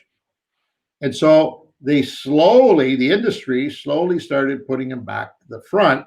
Now I think it's a combination of both. But when you're buying a spinning reel, the most important part of that spinning reel is the drag system, in my opinion, because casting, they're all, relatively good because you're opening the bail. There's nothing obstructing your line. And it's a circular spool. They're all the same. They're all finished the same. So casting with an open bail is the same with any reel. So the castability, there's no issue. It's the reeling end of the line and the drag system when you've got a fish on that are important. So when you're looking for a good spinning reel, think of that. The bigger that circular part of where the drag is, the bigger those two discs are, the smoother and more efficient that drag is going to be. So my opinion, front drag and front drag only is the way to go. Yeah, and I agree with Angelo 100% on that. However, I wish rear drags did do a better job, because when it was out, I really liked using it, especially when they had the fighting drags. There's a double turn system. You have a one that turns it real quick, minute, and then you have a big lever that pops it over real quick. And I got real good at that, but he's right. When you got a bigger fish that was running, you could tell the difference in the drag system. So if they could perfect it, because I'll tell you what, I'm going to disagree with Calvin for once in my day here. He says not good to adjust your drag when fighting a fish. I disagree with that, Calvin, because I always adjust the drag when I'm fighting a fish. It's the only time I really do adjust my drag. I readjust it afterwards to get it set to a certain point, and then whatever the fish is doing, I adjust my drag accordingly, okay? So, but the problem with the front drag, if you're right-handed and you're using a spinning rod like a lot of right-handers do, and that you're holding the rod with your right hand, you're to the left. Now you got to adjust the drag. You got to figure, oh shit, which way do I tighten? Which way do I loosen? Because now it's kind of backwards to you. You know what I mean? So when you are adjusting, it's just kind of like you got to look at it and lefty loosey, righty tighty. You got to figure all that out. But Calvin, I do adjust my drag a lot when I'm fighting a fish. But you just have to know. You got to almost practice it at home. You sit in your yard and just look at that reel when it's in your hand and go, yeah, that's tightening. Yeah, that's loosening. Yeah, that's that. Once you get used to it, then you can kind of play the drag a little. I don't adjust my drag a lot. I do it to save breakage. I just, I got to loosen it off. Then I maybe touch it up a little bit tighter, a little bit tighter, a little tighter. Then always remember, after every fish, if you adjust your drag, set it back to the starting point that you like. If you want to set the hook hard and no give or whatever, you got to tighten her up a little bit. You know what I mean? So you can play with it. It's not against the rules to not use your drag. Calvin, I agree with you wholeheartedly. How's that? You guys can. You Army boys and Navy boys can all agree all you want. With you wholeheartedly. If you do it properly in advance. Now, that doesn't mean that if you're out walleye fishing and you've got 6-pound test line and you hit a muskie, that you shouldn't make an adjustment. I'm not saying that, okay? But under most general conditions, if you set your line according to set your drag according to your line and according to the outfit that you're using, the capability of the rod, you shouldn't have to make an adjustment midstream. You old guys don't like setting the hook hard. That's all. I like setting the hook hard. And boom, I hit it hard, and then boom, loosen it off. That's what I like doing. So it's part of the game, right? For my game. All right. I won't go there. And Carmen, my brother likes to just troll when fishing on Crow Lake. Any suggestion on what bait to use to catch pike? Unfortunately, it's a pretty vague question. There's all kinds of things that come into mind. First of all, you already said that you're trolling, so we'll forget about drifting and or jigging and or casting. So trolling only, and depending on the time of year and whereabouts on Crow Lake. I mean, Crow Lake is a great body of water. It has a lot of wonderful weed cover. Are you fishing tight to the weeds? Are you fishing out open in channels? I mean, there's a ton of things to use. But to me, any body bait. We talked about this with muskie trolling a couple of weeks ago about some of the baits that we use during muskie trolling shoots. Any body bait, any big body bait. Pike are not discriminating at all. That's one thing I love about pike is that when they're on, they really don't care what you throw at them. The bigger, the gaudier, the nastier, the more action it has, the better they love it. So any body bait for me is A1. Yeah, I know you're gonna. Depends on if you're going to stick with the trolling method that your partner there is doing only. You got to keep that in consideration. And then what Angela's saying, a crankbait, a minnow bait, or something like that is a perfect bait for that. Barring that it's not too weedy, where the treble hooks are going to drag into the weeds. So you got to kind of consider it. I don't know how big the fish are in the Crow. I'm going to assume that they're not Attawapiskat big or anything like that, right? They're probably 3 to 5 pounders are your nice catch of the day, and then you get an 8 or a 10 or a 12. There's 10s and 12s. There's 10s and 12s. Yeah. So that's when those big body baits will come in. And when Angela's saying throwing those bigger baits, it sometimes keeps the little guys away. Sometimes they might get nuts, so they'll hit anything. So you have to consider that. And same thing with casting too. David wants to know, are you saying I'm redoing my flooring in my boat, and I'm wondering if one should ever have to redo the spray foam ever in a boat? Great question. And we were confronted with this question a few years back when we first started experimenting with FNC1. And for those of you who don't know what that is, that's a fully customized boat that we built. We started building it 5 years ago. And we started by having Princecraft send us their Expedition 200 hull, which was an incredible hull. And that's why we decided to invest in building our platform on this hull, because it, by far, in my opinion, is the best aluminum hull that money can buy. It's a 20-foot 6 modified V hull that is fast as hell, which I love, and stable as hell, which I love, and just comfortable, just a great platform to build on. So the first thing we did when they sent it, of course, we had to take the boat apart, and we saw where all the foam was and where they had sprayed all the foam. And so my first question, because we were reconfiguring and putting compartments where there were no compartments before, and closing compartments that were there and covering them over, first thing that we thought was, hey, you know what? Maybe we should cut out the foam here and put some more foam here and all that stuff. So luckily for us, we contacted Princecraft engineers first to get their opinion, and the answer was no. Don't mess around with where that foam is and the amount of foam that's there, because everything is it looks like to you that they just indiscriminately filled any hole that they had with as much foam as they could put in, but that's not the way it works. So I want to caution you on that right off the bat, because if you put the foam in the wrong places, the boat will, instead of floating, it will flip over in distress. So you have to be really careful on how that's distributed and the amount of foam. that goes in each one of those cavities that currently has foam.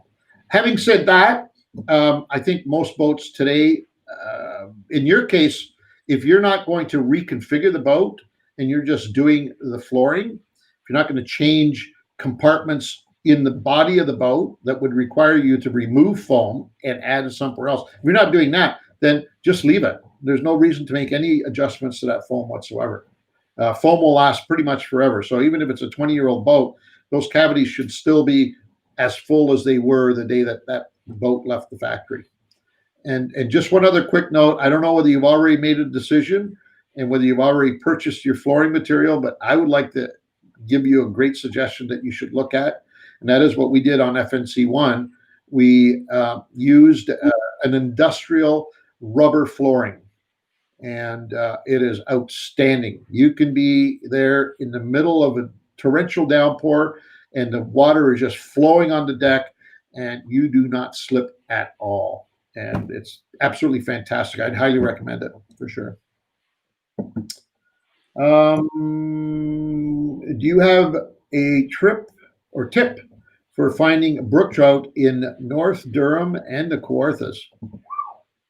It's a good question. You know what? A lot of the little creeks, a lot of those really non-fishy looking creeks that you see have a population, or some, let's say, have a population of brook trout. And had or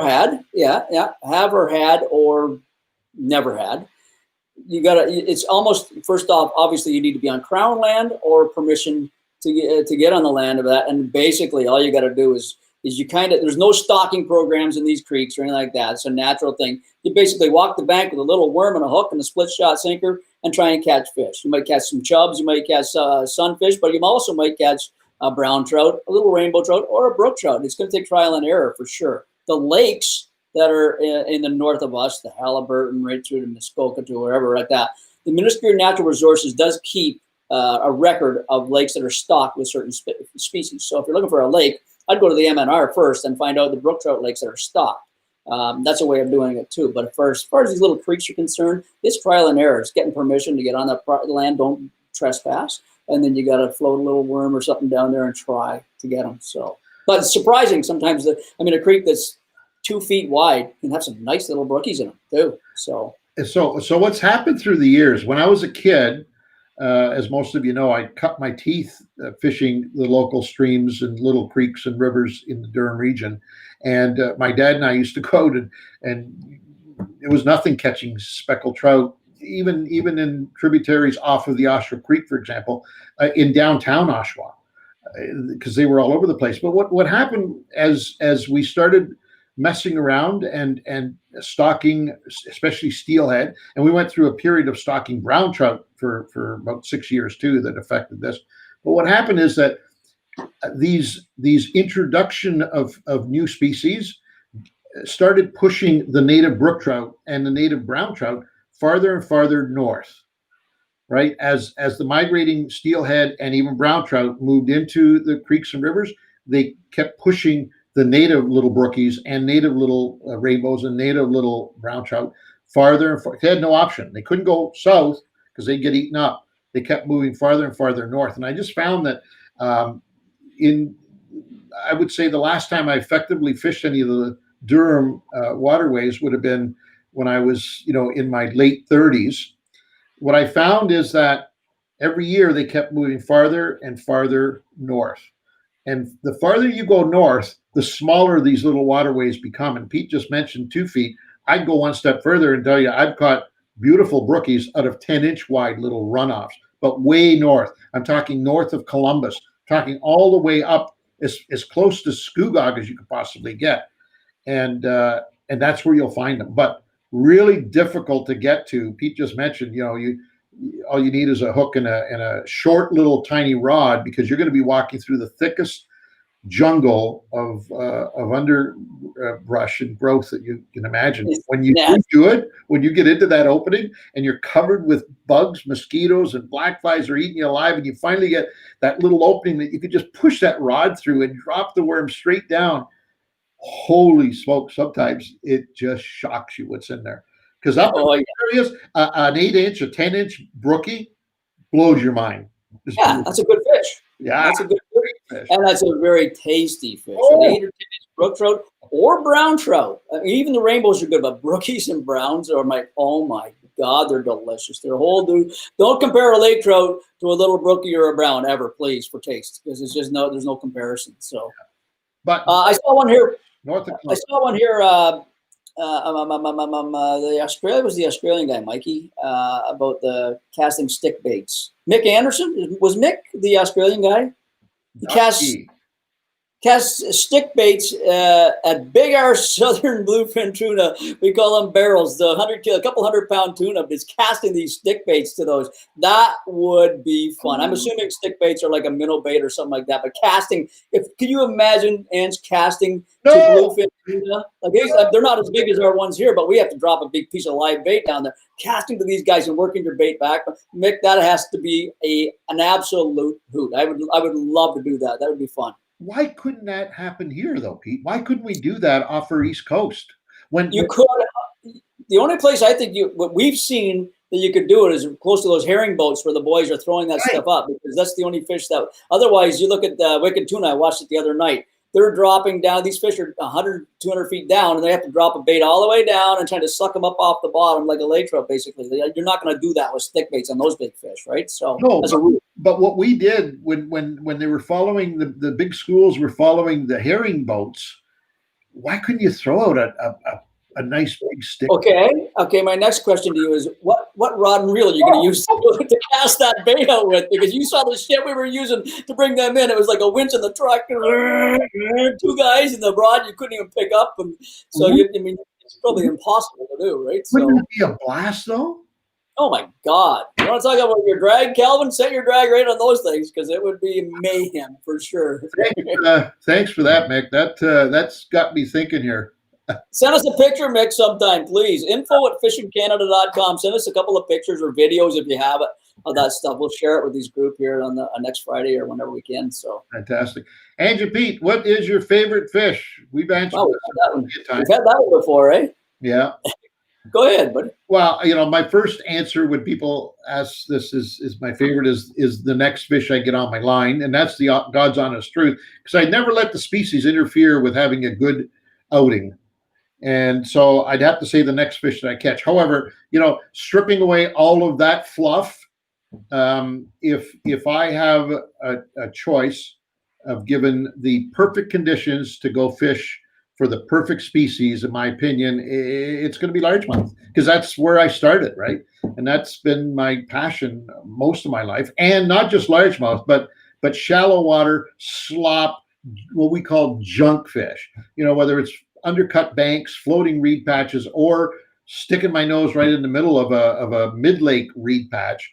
Zigging and zagging for largemouth is it doesn't get any better. It's full contact fishing at its best. It's you, the fish, and about 6 feet of line.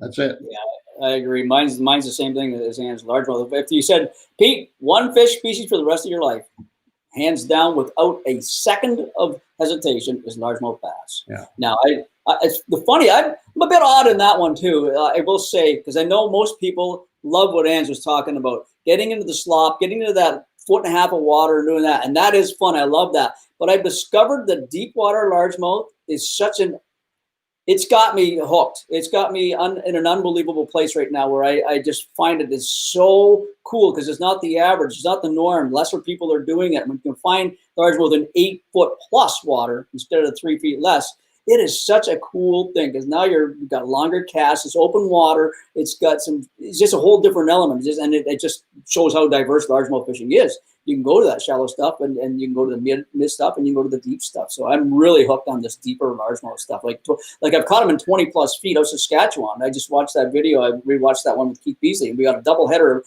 3.5 pounders in 23 feet of water on drop shot Sankos. And it was like, I remember that. It was so cool. Never been done before by me. You know what I mean? It's so neat to do. So I remember getting schooled one time by a gentleman called Al Linder. and Ted Capra was his partner. Yeah. Okay. Yeah. Rice Lake. I got an education on what you're talking about one time, 35 years ago, 40 years ago, in a tournament. And And Reno and I were zigging and zagging. You know, we were in the thickest of the thickest, right?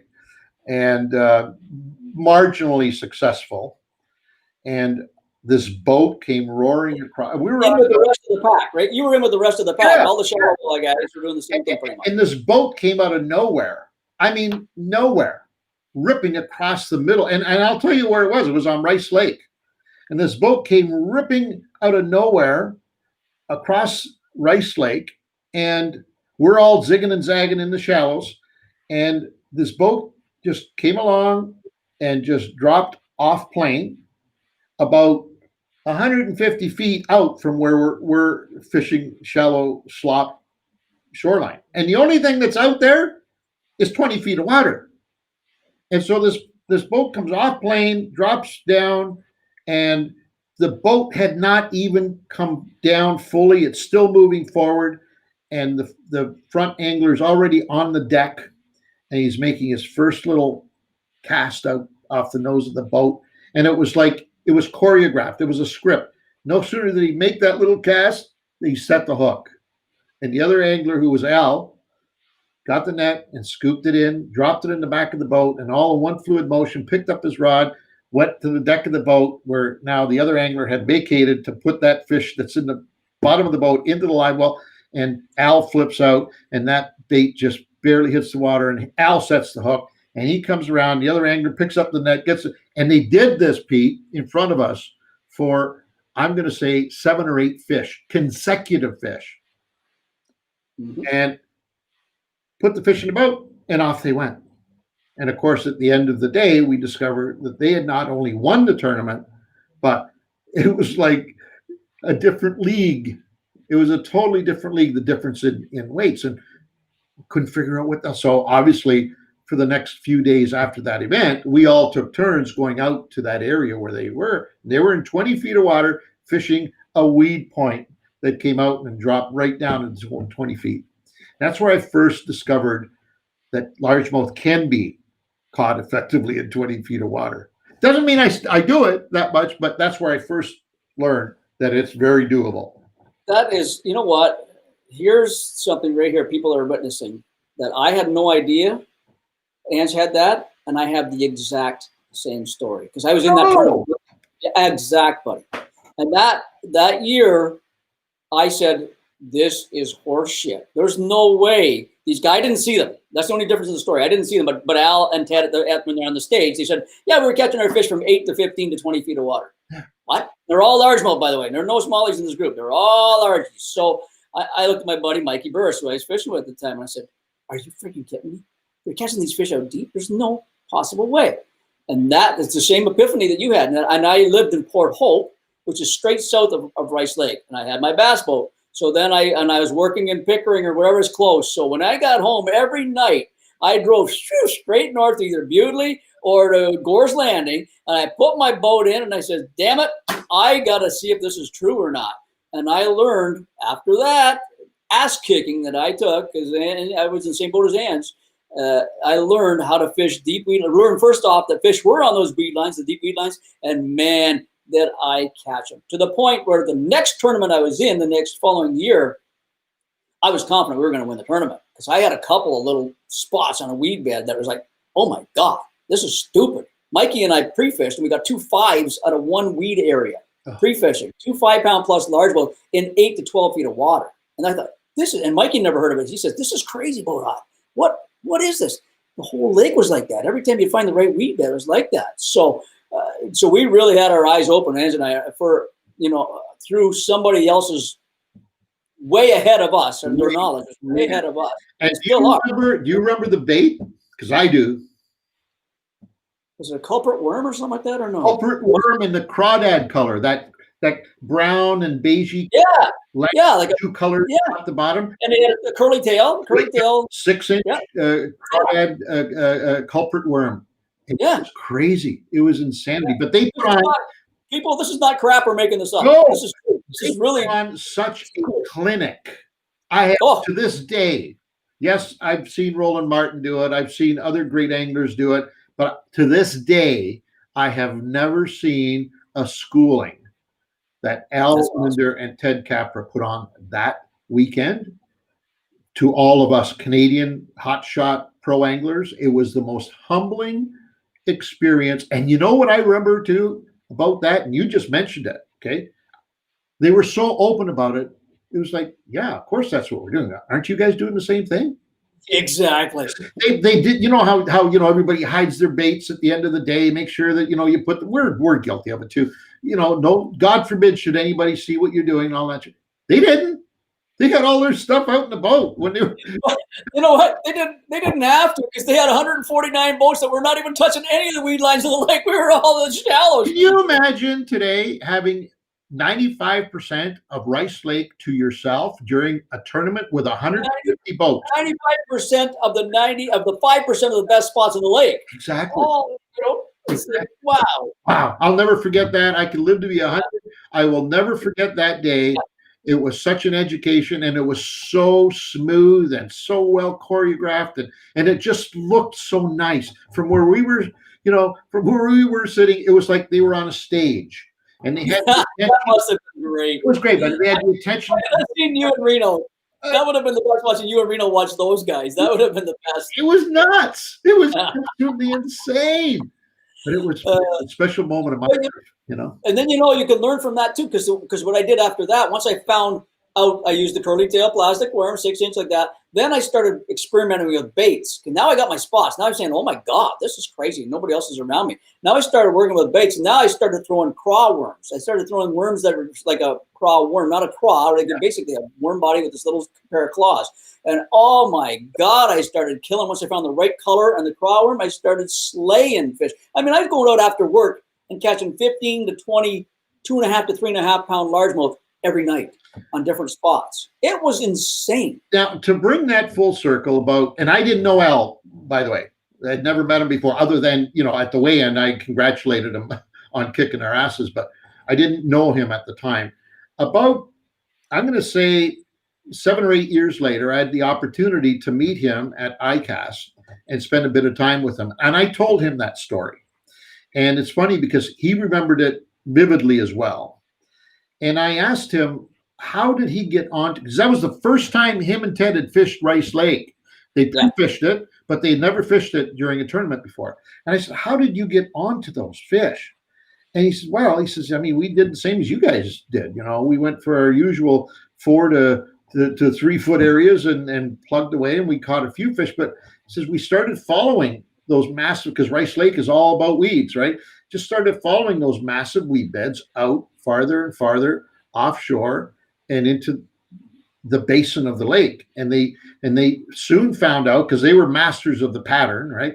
They soon found out that those weed fingers that were closest to the basin of Rice Lake were the ones that held the majority of the fish.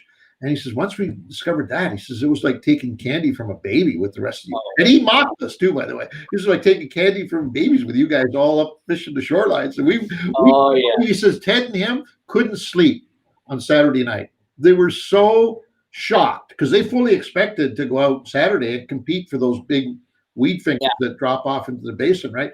Yeah. He said they couldn't sleep because they were worried how we're going to get there first, and we're going to have to fight people off, and then we're going to have to share this point. And we had this whole plan all figured out. And he says, instead, what we did the whole day, it was like picking candy. We just went to all of our points, and we didn't even have to fish them hard. We'd go to each one and grab 5, 6 fish, put them in the boat, go to our next one, because nobody fished them.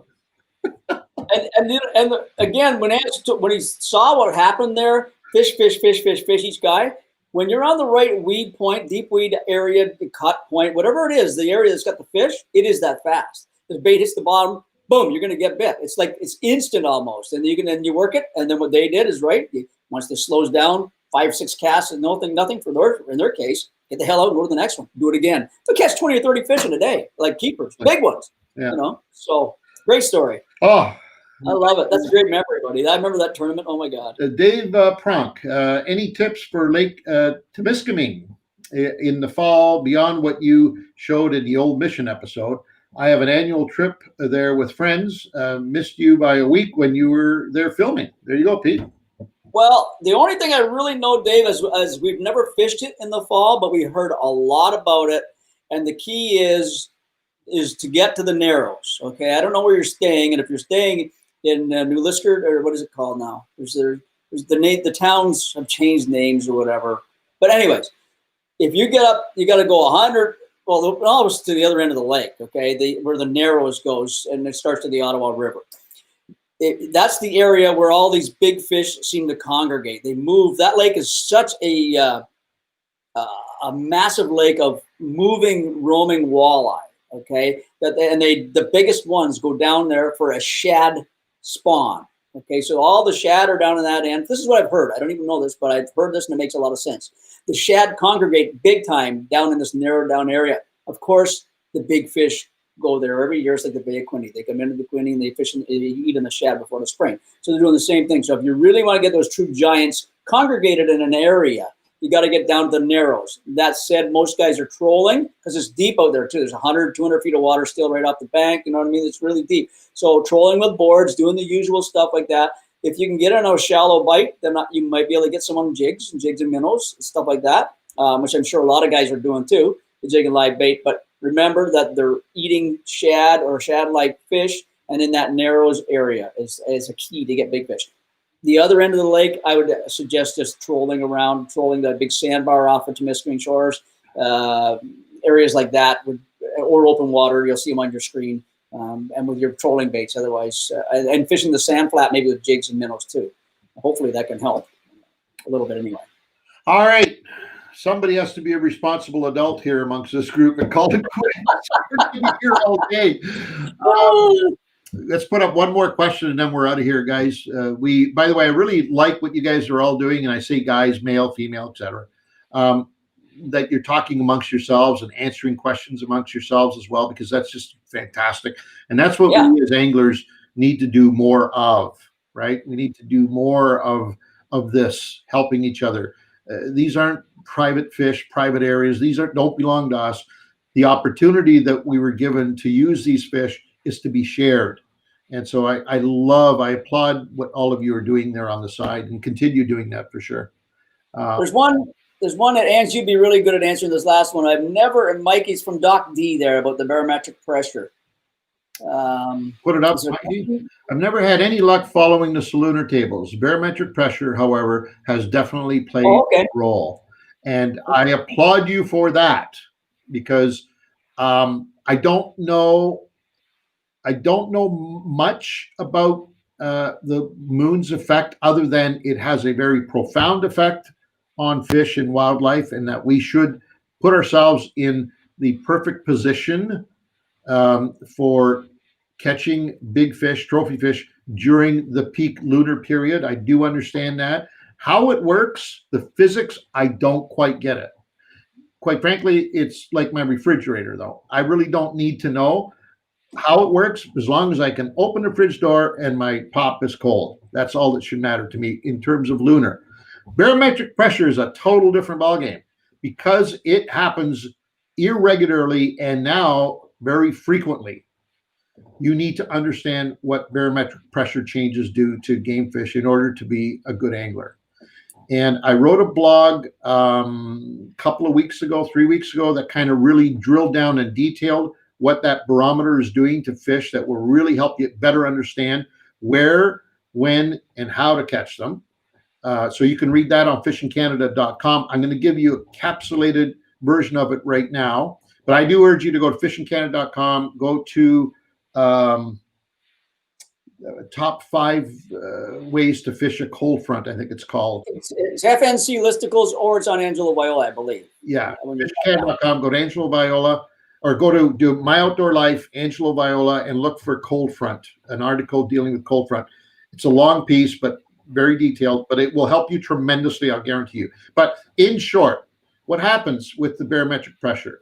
Most of us, still a lot of us today, believe that it has everything to do with temperature, because generally a shift in barometer means it's either an incoming or outgoing system, weather system, because it's the only thing that will make the barometer pressure change.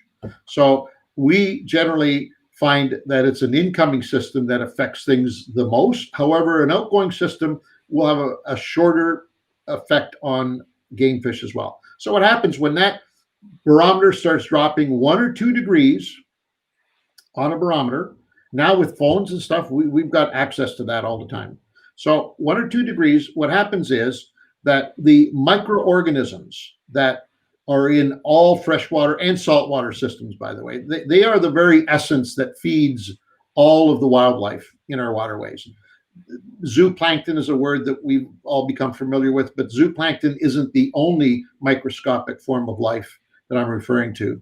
But let's use zooplankton as an example. So what happens when that barometer changes by a degree or 2, it has no effect on big predator fish whatsoever. It doesn't have any effect on us. We don't feel a change. They don't feel a change. But what happens to that microscopic life form, it totally disrupts their whole cycle.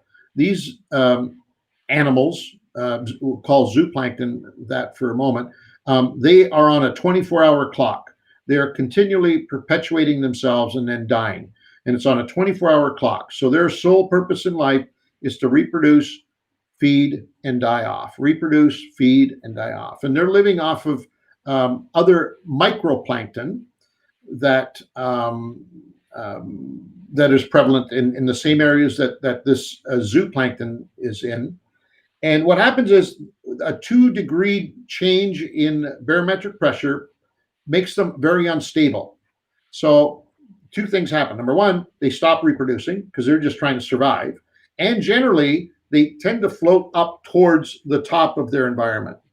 Because they're unstable, they're unable to maintain their position, and they tend to float.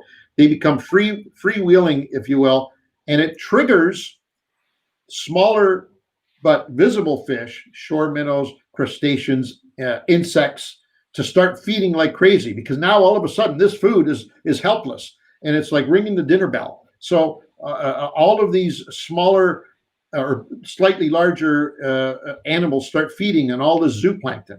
And by the way, just to put your head around zooplankton, if it was uncontrolled, this is funny because when I was doing the research for the piece, I found this out. I didn't know it before. But if it was left uncontrolled for 6 months on planet Earth, if zooplankton was uncontrolled by other predation, it would cover the entire planet 3 feet thick in 6 months. The entire planet would be covered with zooplankton. That's how prolific it is. But nature has built it so that it's just a feeding source for game fish. So when it starts getting unstable, everybody comes to the dinner bell and they start feeding like crazy. And as they come in to feed on them, what happens? All of the game fish that we go after every day starts moving in and feeding on those shore minnows and feeding on the perch, who feed on the baby bass, who feed and it's just a big vicious circle of feeding. And those are those feeding frenzies that happen just before a cold front.